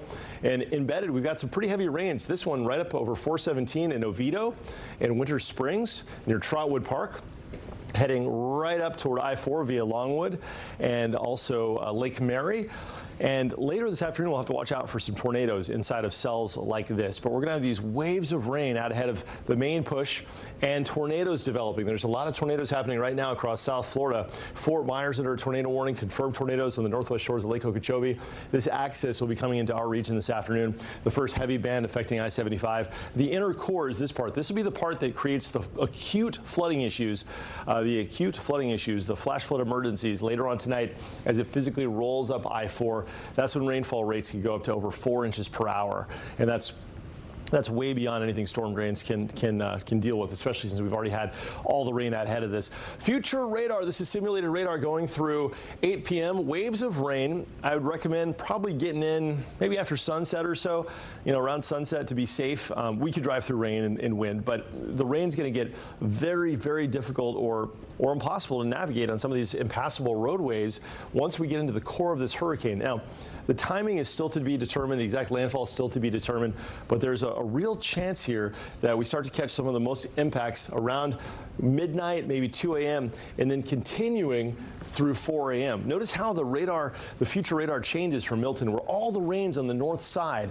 That's because as the system goes north, interacting with the cold front, it gets stretched out, and all the rain gets compressed and really dumps here over this area, causing that really impactful flash flooding that could be so bad it gets into homes and businesses, much like Hurricane Ian. At this point, it shows the eye of the hurricane near Myakka Head or Myakka Ranch, east of Lakewood Ranch, and then moving into Hardy County, Wauchula area, and eventually into Kenansville. With us being on kind of the north side of this, that's where we'll start to catch some hurricane force winds. This is 8 o'clock Thursday morning, and then once we get into, say, 11, that's when Milton moves offshore, but we still have what's called a sting jet. And a sting jet is like a little surprise burst of air thanks to the pressure gradients with that front to the north that sends in wind gusts over 80 miles per hour once all the rain is over. And that could take down trees as well. Since there's so much mud that's making the roots looser in the trees, they lose that staying power and they can get pushed down more easily. So there's a lot of variables in play, but the takeaway here is heavy rain and, of course, the gusty winds. So I think the flooding is going to be the biggest impact. TJ, what else are we seeing in our impacts around the region with the system? I know flooding certainly going to be a huge impact, Brooks, but we are going to monitor that tornadic threat through the remainder of the day. And I think as we start to get some of these outer bands lifting northbound, we're going to see that spin in the atmosphere increase. We've already seen some tornadoes on the ground to neighborhoods south of us here across Central Florida. We have this likelihood of really a pretty good chance of tornadic activity there in the yellow, especially for our southern communities. So timing things out through the remainder of our afternoon into the early evening, you can see those shades of yellow and red. That's the color you want to look out for. And you can see those deeper colors. That's that greater tornado potential as we see those outer bands working from the south to the north. And you can see through 8, 9 o'clock, we still have some oranges and reds on top of Central Florida. And that means that any one of those cells could have some rotation embedded in them. And we could see some potential for tornadoes on the ground here at home. So we're going to be watching around the clock, hour by hour here for us as we progress through Milton's landfall and beyond. But certainly the flooding impact is big for us. A 4 out of 4 high risk of flooding across the region. And that's something you don't often, often see unless you're talking about a tropical system. Now, the one fly in the ointment, so to speak, is the exact track of Milton. If this shifts farther to the north or farther to the south, that is going to impact some of those heavy totals, as Brooks was talking about, that enhanced lift with that front. It's really enhancing these rainfall rates, but we're going to have to watch the track as it comes on land later on tonight into the wee hours of our Thursday, where it exactly does, because that could implicate those totals just a bit. But we are going to see high tides tomorrow afternoon, and that could really exacerbate that flooding concern there, Brooks, with that strong northeasterly wind wrapping around Milton. All right. Well, that is very important to consider. There's the flash flood potential, and then there's the storm surge potential on our Atlantic side. We got a bunch of tornado warnings, meaning active tornadoes being tracked on radar across South Florida. One was just issued west of Hobe Sound, well west of Hobe Sound in Martin County, but an example of what may be coming our way later today. And just a brief overview, where you see the purple, power outages will be widespread thanks to the wind knocking down limbs and trees, and then we've got the flooding on top of that. So we've got an update, obviously, a little bit later on. We're going to track these tornadoes. We're going to talk about when that threat becomes apparent here so you can plan your day. But Amy and Danielle, it looks like things here get pretty bad once we get into the hours just after midnight. So I'd make sure you stay off the roads at that point. Yeah, that's very good advice, Brooks. Thank you. Well, local governments and businesses really starting to now finish up those last-minute hurricane plans. They certainly are. For example, Orlando International Airport shut down operations at about 8 o'clock this morning. Fox 35's Amanda McKenzie gives us a look. The Orlando International Airport has now officially shut down, and it has quickly turned into a ghost town. No one else is around here, only really security and essential employees. They're doing a sweep right now to make sure no folks are staying here because this is not supposed to be a shelter. You can see the stores have now shuttered. We have security over here at the TSA. They are currently putting plastic over their computers and their machinery here to protect it from any potential damage. We know that this airport has a lot of windows and glass sliding doors, so they're taking all of those necessary precautions with Hurricane Milton coming soon. Now, I want to bring your attention to the arrivals and departures board over here. It is quite red. Every flight that was scheduled after 8:15 this morning has been canceled, and it remains to be seen if it will be rescheduled. Right above that board, you'll see the Hyatt Regency Hotel. Airport officials tell me it is sold out, so it is going to be a packed house here as they ride out Hurricane Milton. As far as when commercial flights will resume, that is up in the air. Officials tell me that they will have to do a damage assessment of those pedestrian bridges as well as the planes. But the good news is the airport is still open for emergency aid, so they will be able to welcome in any disaster relief and supplies. Reporting from the Orlando International Airport, Amanda McKenzie, Fox 35 News. All right, Amanda, thank you. We want to give you a live look at the Sunshine Skyway Bridge over Tampa Bay. No cars because it is now closed. And we knew that that would happen at some point. Of course, all of these major bridges and even the smaller bridges that take you around the Tampa Bay area are in danger of, of course, high winds and water. And we saw that over the causeways during then Hurricane Helene just a couple of weeks ago. So a very dangerous, precarious situation. That is why they are closed, and they will remain that way probably until well into tomorrow, I would imagine. After the storm, absolutely. We do invite you to stay with us right here on Good Day Orlando. Our hurricane coverage continues right after this short break. An injured worker.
Fox 35 News starts now, tracking the tropics.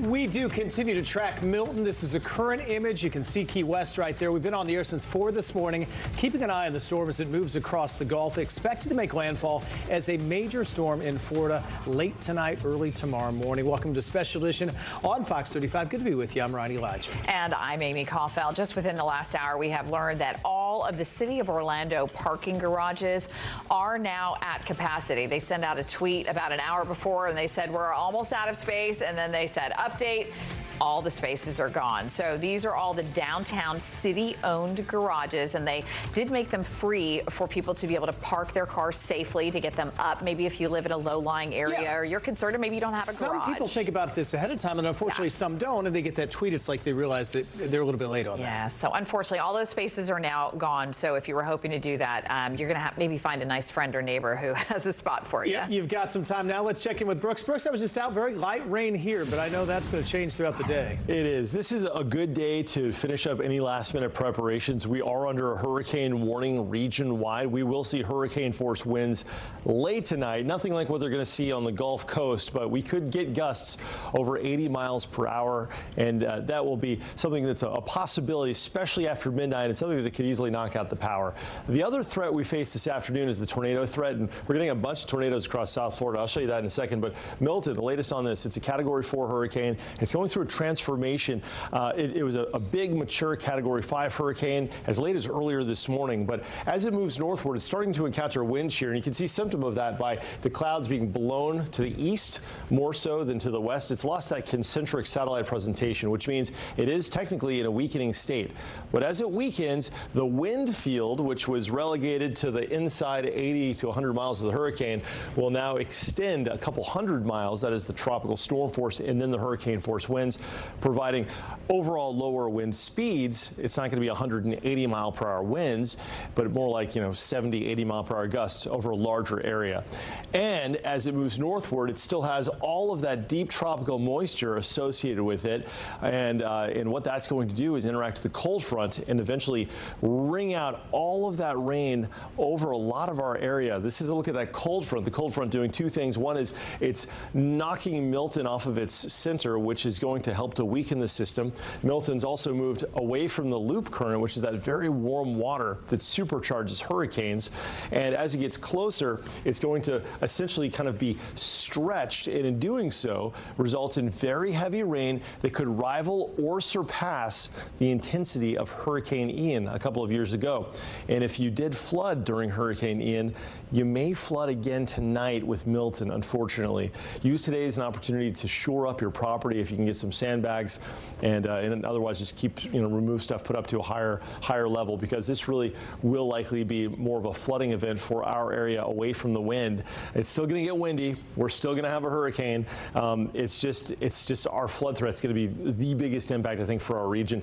As far as Milton goes, by 8 o'clock, it'll be making an approach toward Longboat Key, Anna Maria, Bradenton Beach, and then push ashore, likely just south of Tampa Bay. In doing so, it may spare the bay of the dreaded storm surge. It may keep the surge out of the bay. That would be good news for Tampa, but bad news as you get farther south, of course, for beautiful Anna Maria Longboat all the way down through Lido and then into Sarasota County, Siesta Key Beach, and down toward the beaches of Charlotte and Lee counties with the storm surge. All those cute beach communities there getting impacted. By 8 o'clock tomorrow morning, it'll be on the same longitude as Orlando and start to make its exit into the Atlantic. The core of the worst weather for us comes in between 3 a.m. and 10 a.m. with torrents of rain, as well as the winds that could start to gust. Right now, we've got some pockets of rain, and look at this moving into Seminole County. Get ready for that. Okay, coming up, we'll let you know if any warnings are presented. We'll talk much more about our impacts. Guys, back to you.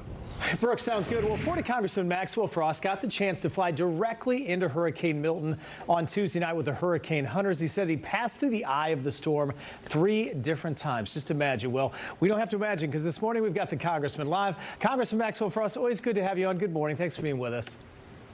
Of course. Thanks for having me. Talk about that experience. I can only imagine it's one thing for a hurricane hunter. I'm sure it's a little nerve-wracking for them. What were your thoughts when you experienced this, and what was that flight, 8-hour flight, like?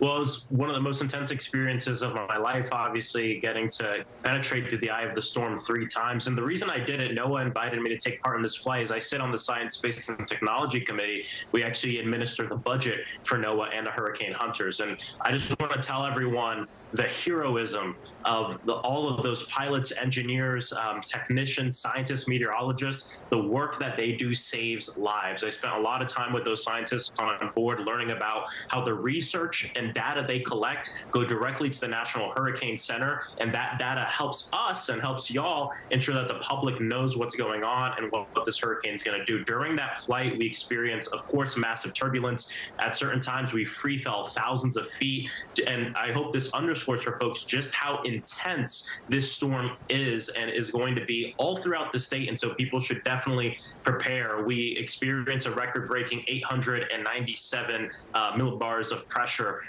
which is insanely low for one of these storms. So it was an honor to be on board, and folks, shouldn't forget the people who are putting their lives in harm's way so we can have the data we need to save lives. Very well said. There are so many heroes out there, and I did want to follow up on that because I was going to ask you about, I saw that you had posted on Twitter or X that you fell several thousand feet. Did you get a sense? I mean, it shows you how strong the storm is. What was their reaction after the storm? I mean, were you able to sense if they got a better sense of this was a more powerful storm than they thought, or if it just confirmed what they already knew?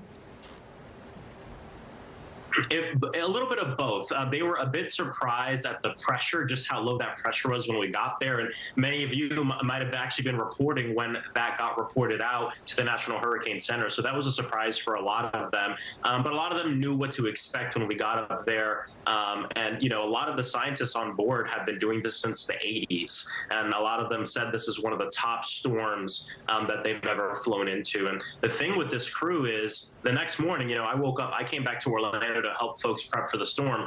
They woke up and they got right back on that plane to go right back in that hurricane for another 8 to 10 hour flight to make sure we have the information that we need.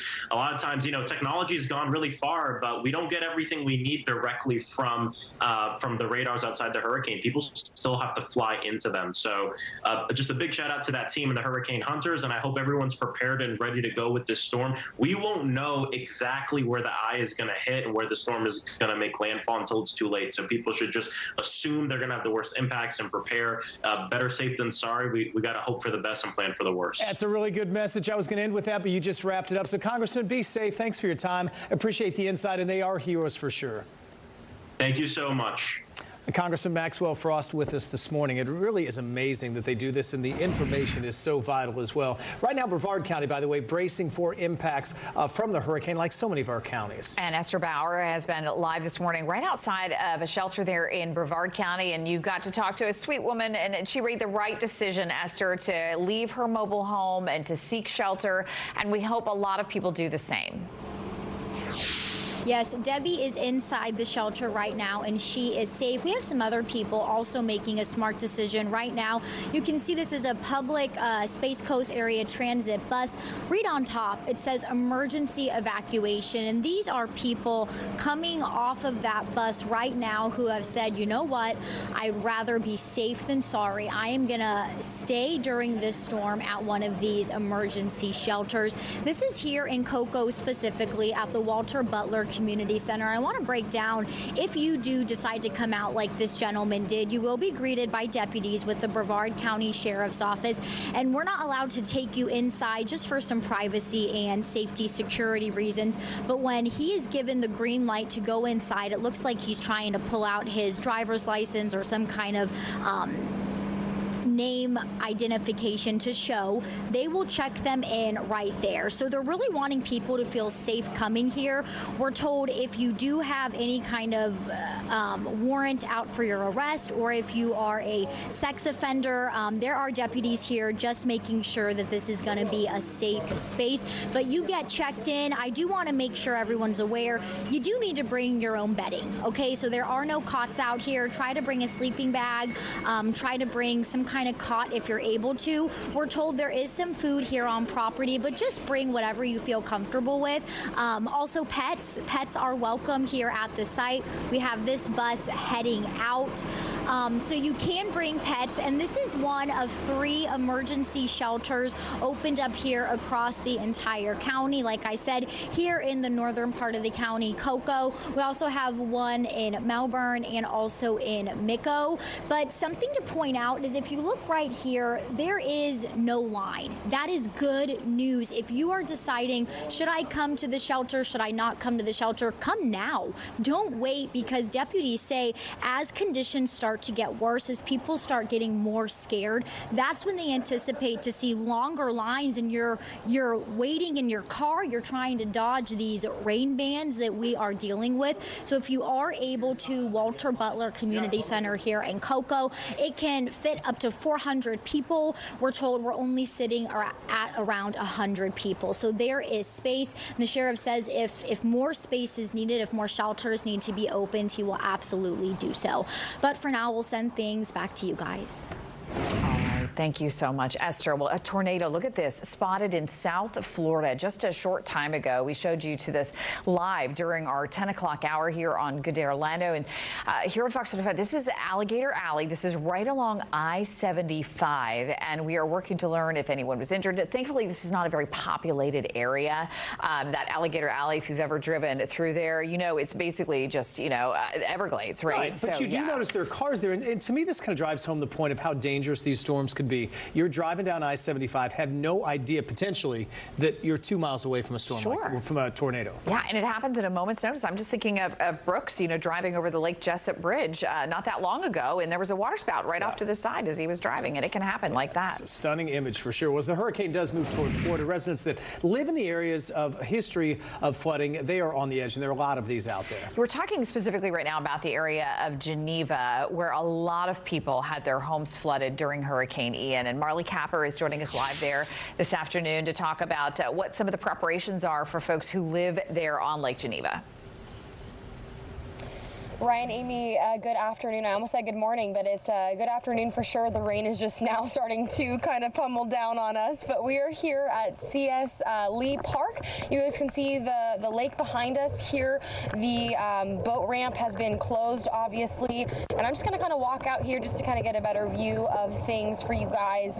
The water is a tad high, and like you mentioned, there is a history of flooding in this area, and like Brooks' forecast, if you know that your home had flooding during Hurricane Ian, it's probably safest for you guys to take those precautions.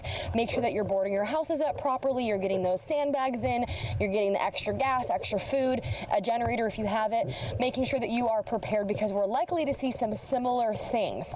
Now, back in 2022 for Hurricane Ian, a lot of this park was flooded. So if flooding does happen again, it's likely that these waters in the lake will come all the way up here like we saw 2 years ago. So it's really important to make sure if you are in the evacuation notice. So one was sent earlier this morning. Some people went into panic because it said evacuation Seminole County. They clarified about 10 or so minutes after the fact that this is for people with, like, you know, you're on a lowly area of your home, or if you're prone to flooding, or if you have special needs, or maybe you have a disability. This area in Geneva, a lot of homes are like that. So we were driving around quite a bit, and we saw a lot of those retention canals kind of under the grass, and already maybe 1 foot or 2 feet of water are in those, and that's just with the rain alone that we've been seeing the past few days. So definitely make sure that if you are in those evacuation areas that you are paying attention, and that you are staying with Fox 35 and staying weather aware so that you guys can stay safe. But Ryan, Amy, will send things back to you guys for now. All right, thank you so much, Marley. Well, our hurricane coverage continues right after this break. Brooks and TJ are going to be back with the very latest on the track and when we can expect it to arrive in Florida. I'm meteorologist.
back special coverage as we continue to track Milton for you this morning. So the hurricane is expected to push through here tonight into the early morning hours tomorrow. And Fox Weather's Ari Salasalari is joining us live. She's in Orlando. And Ari, a lot of evacuees are in Central Florida right now.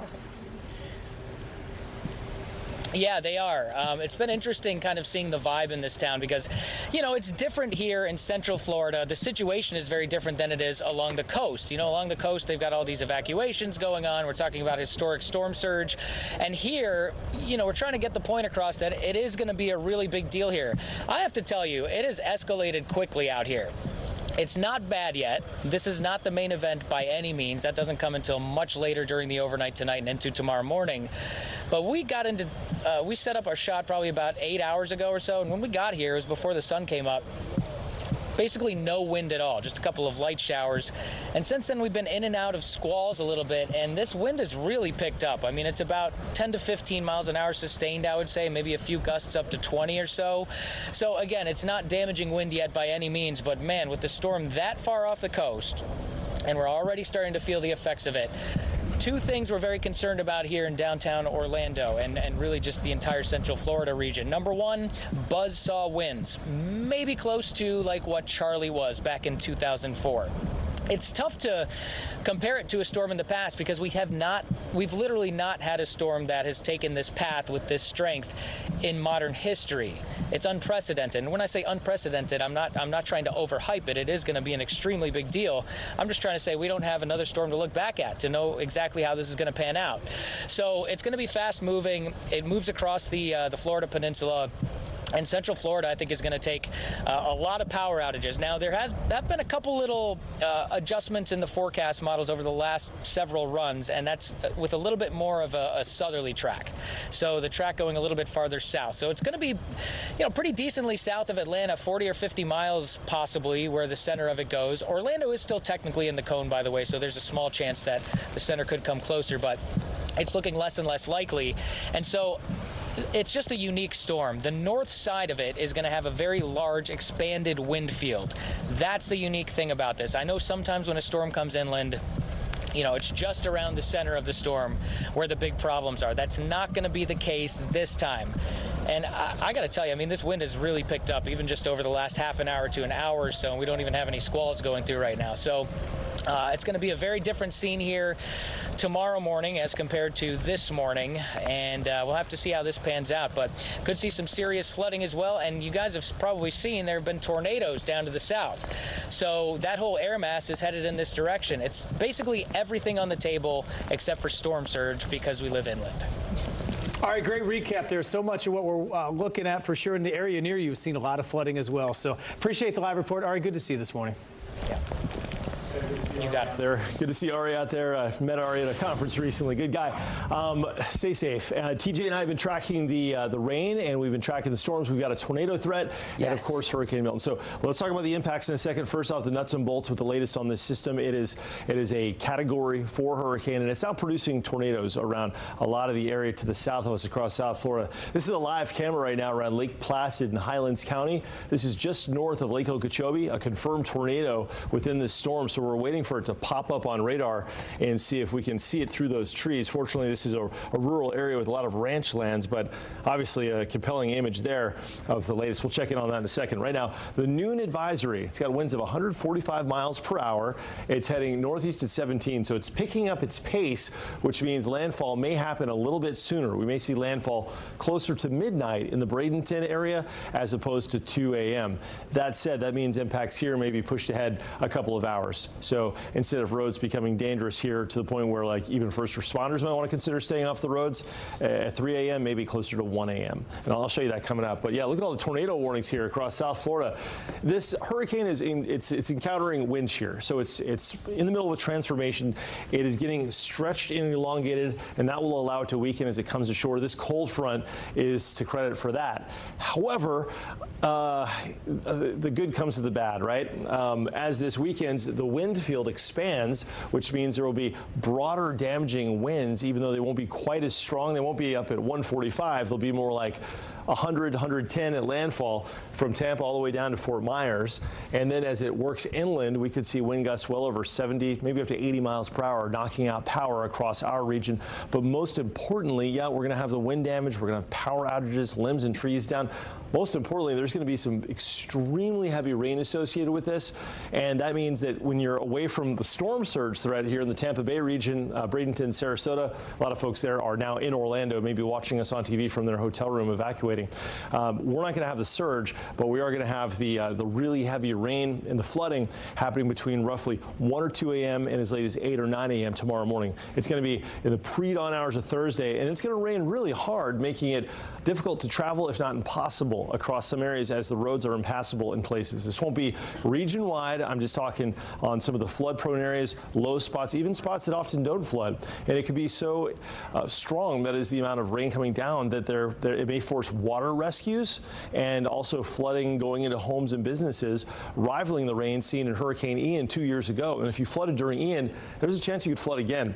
Now, the track takes this farther south now, maybe towards Siesta Key landfall, but either way, it's going to push maybe out toward Melbourne. We're going to be on the north side of it. So that said, that would normally be a better scenario for us as far as the impacts go, but because there's that cold front there, that likely means that we're going to see heavier rain than we otherwise would, and a lot heavier. Checking on the camera again, I don't see a funnel, but you can see what I'm talking about, just a lot of tornado potential out of this. So far, so good in our viewing area, but we're having waves of rain develop, and our tornado risk will go up this afternoon. Some of these downpours coming up 95, though, are blinding. This is that tropical rain. So here we are getting the first impacts from Milton.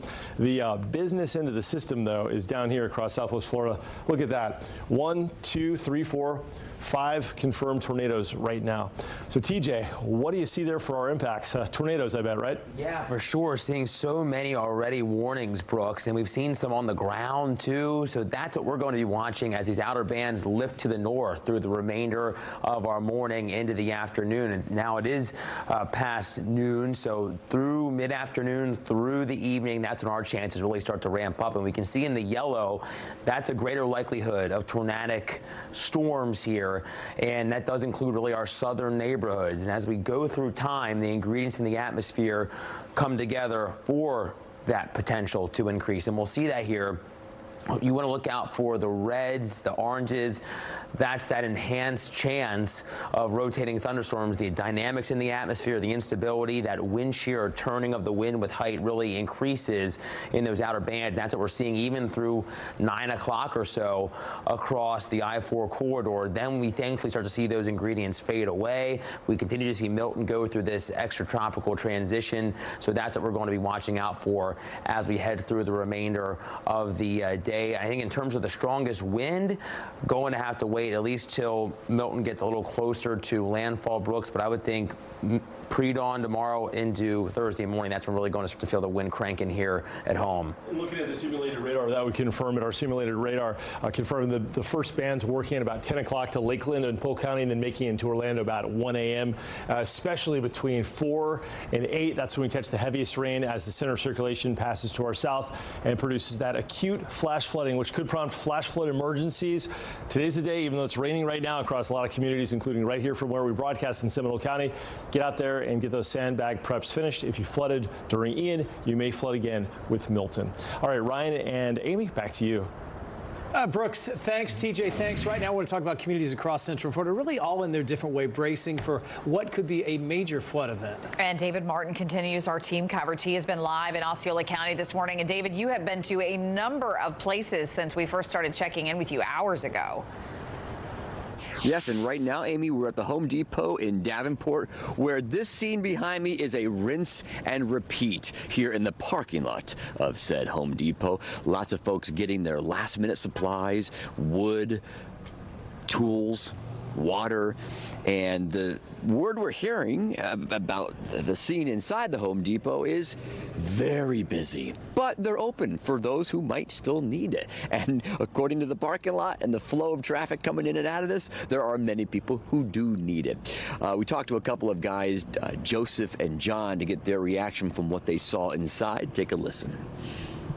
What's the scene like there in Home Depot? It's crazy. It's literally crazy there. Everyone's like bumping into each other, like almost hitting each other, carrying around planks of wood, turning. Like it's like a madhouse in there. I live in Bartow, so it's like nothing compared to this. And like I know the storm's going more over there compared to here, but I feel like a lot of people are new to Florida, so they don't really know like how hurricanes are. And then people who come from the islands, like Puerto Rico and stuff, hurricanes are so crazy over there. When they get over here, they're like they expect the same. So, but you never know, you know. Better safe than sorry. Better safe than sorry. It's like Christmas in, what is this, October? Yeah, it's crazy in there. Describe the situation in there. There's plenty of water and stuff and everything. I was surprised. There's pallets of water in there, but a lot of the electrical items and stuff are gone. We came to buy a pigtail to hook up to our generator to run electricity to the house, and all the plugs are gone. You can get the wire, but you can't get the plugs. So what are you going to do? We're going to suffer for 24 hours and go back out after everything opens up and just play it by ear. Back out here live, I'm with Lamar, who's put some wood on top of his car. Lamar, looks like it's pretty strong. I've seen some sketchy ways that people are getting this stuff out of the parking lot. Do you feel confident in your apparatus there? We'll find out. Hopefully. How far do you have to drive? Back to Haines City. Oh, wow, that's a hike. Yeah, a little bit. You going on the highway with that? No, just right up 17. Okay, good. Yeah. And is this going on a house? Yes, sir. And how is the rest of your property? Rest of the property is good. We boarded up, got, about to board up some more. Got sandbags in front of the door, so we're getting prepared. Were you here during 2004's Hurricane Charlie? I wasn't. We're actually new down here. This is our third year being down here, so. Okay. Well, where you're going, Haines City, it could easily be a downed tree area, right? Do you have a lot of trees around your property? No, it's a relatively new community, okay, good. So there's trees out in front of the houses, so yeah. Well, good luck, man. I appreciate it. Thank you. Yeah, thanks for talking with us. No problem. And I want to point out there that the Home Depot is getting prepared as well. They put their cargo trucks up against the glass doors, doing everything they can to secure their own building as well. By the way, Home Depot does close today at 2 p.m. So if you can see me and hear me, this is up in Davenport. You got a little bit more time to get your last-minute resources. Back to you. That was going to be my question, David, because you know everyone's watching thinking, how late are they open? Because 2 o'clock it is. Yeah, there you go. You got 90 minutes. Hurry up. All right, good stuff, Interesting David. to see the companies, too, that have been through this and know how to park their cars, and we've seen that a few different Smart, spots. and good luck to Lamar as he takes that trek down 17. I hope, hopefully, everything stays on the roof. Yeah, once that wind goes, he'll go slow. He's not getting on the interstate, which is good. Well, we have continued a lot of different angles to track as we move forward this morning. Our special coverage continues on Hurricane Milton when we come back. First, though, before we take it a break, we're going to give you a live look this morning. This is Osprey, Florida, not far from Sarasota. And Brooks has been talking a lot about where this storm could potentially make landfall. A lot of the models are pointing to this area. So we will continue to keep you posted as we track Milton throughout the day right here on Fox 35. I wasn't.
35 News starts now, tracking the tropics.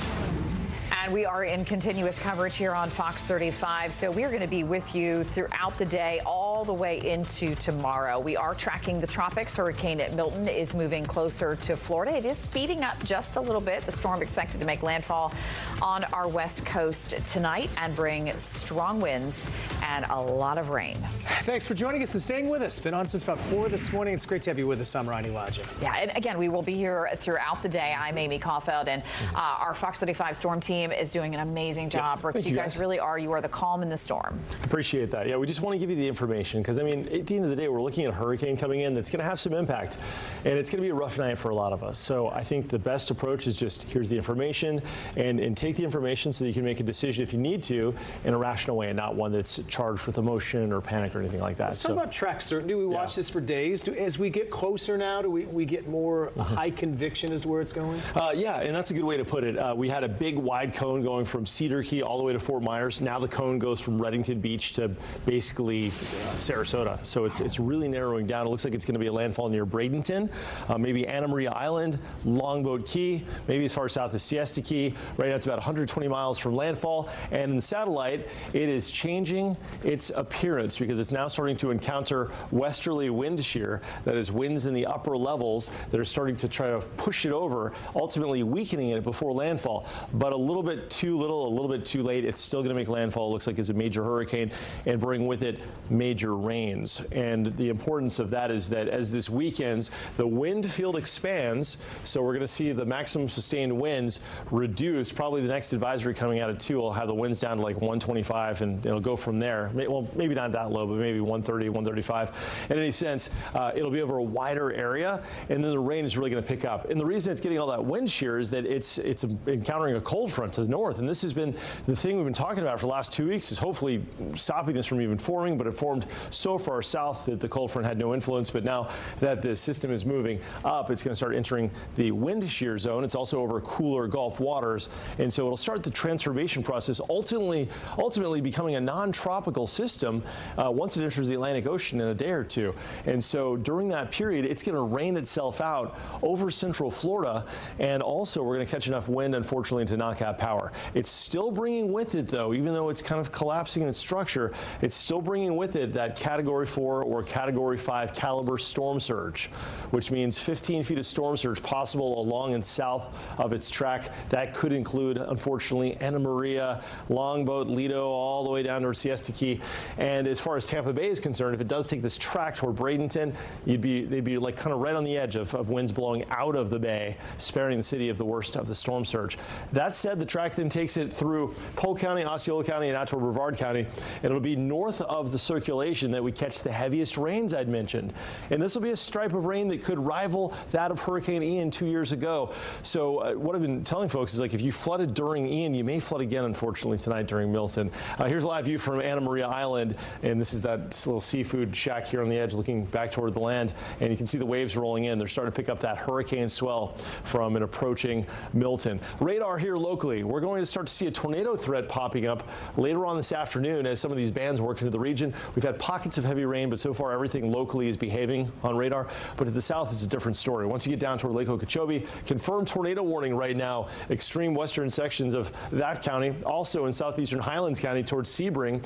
This is all rotating northwestward, so eventually that dynamic will be in our area. And in yellow, we have an enhanced chance for some tornadoes. Southeast Seminole, Orange, Brevard, Osceola counties later on this afternoon. In yellow, we'll have to track that carefully. Officially, a tornado watch in effect until 9 for Osceola, Brevard, I should say Osceola and Polk counties. It's likely that this will be expanded across the rest of our region later on today. The takeaway here is that while we will have wind damage, and that will be enough to knock out power, limbs and trees, all that stuff, in the purple is an extreme threat for impactful flash flooding. It's likely we'll have water rescues tonight between 2 a.m. and 8 a.m. from what could be rain falling at over 5 inches per hour at times. All right, Amy and Ryan, back to you. Thank you. Our team coverage continues now with Fox 35's Matt Trezza. He is live in Lake County. Matt, a lot of debris, I'm sure. What are you seeing out there?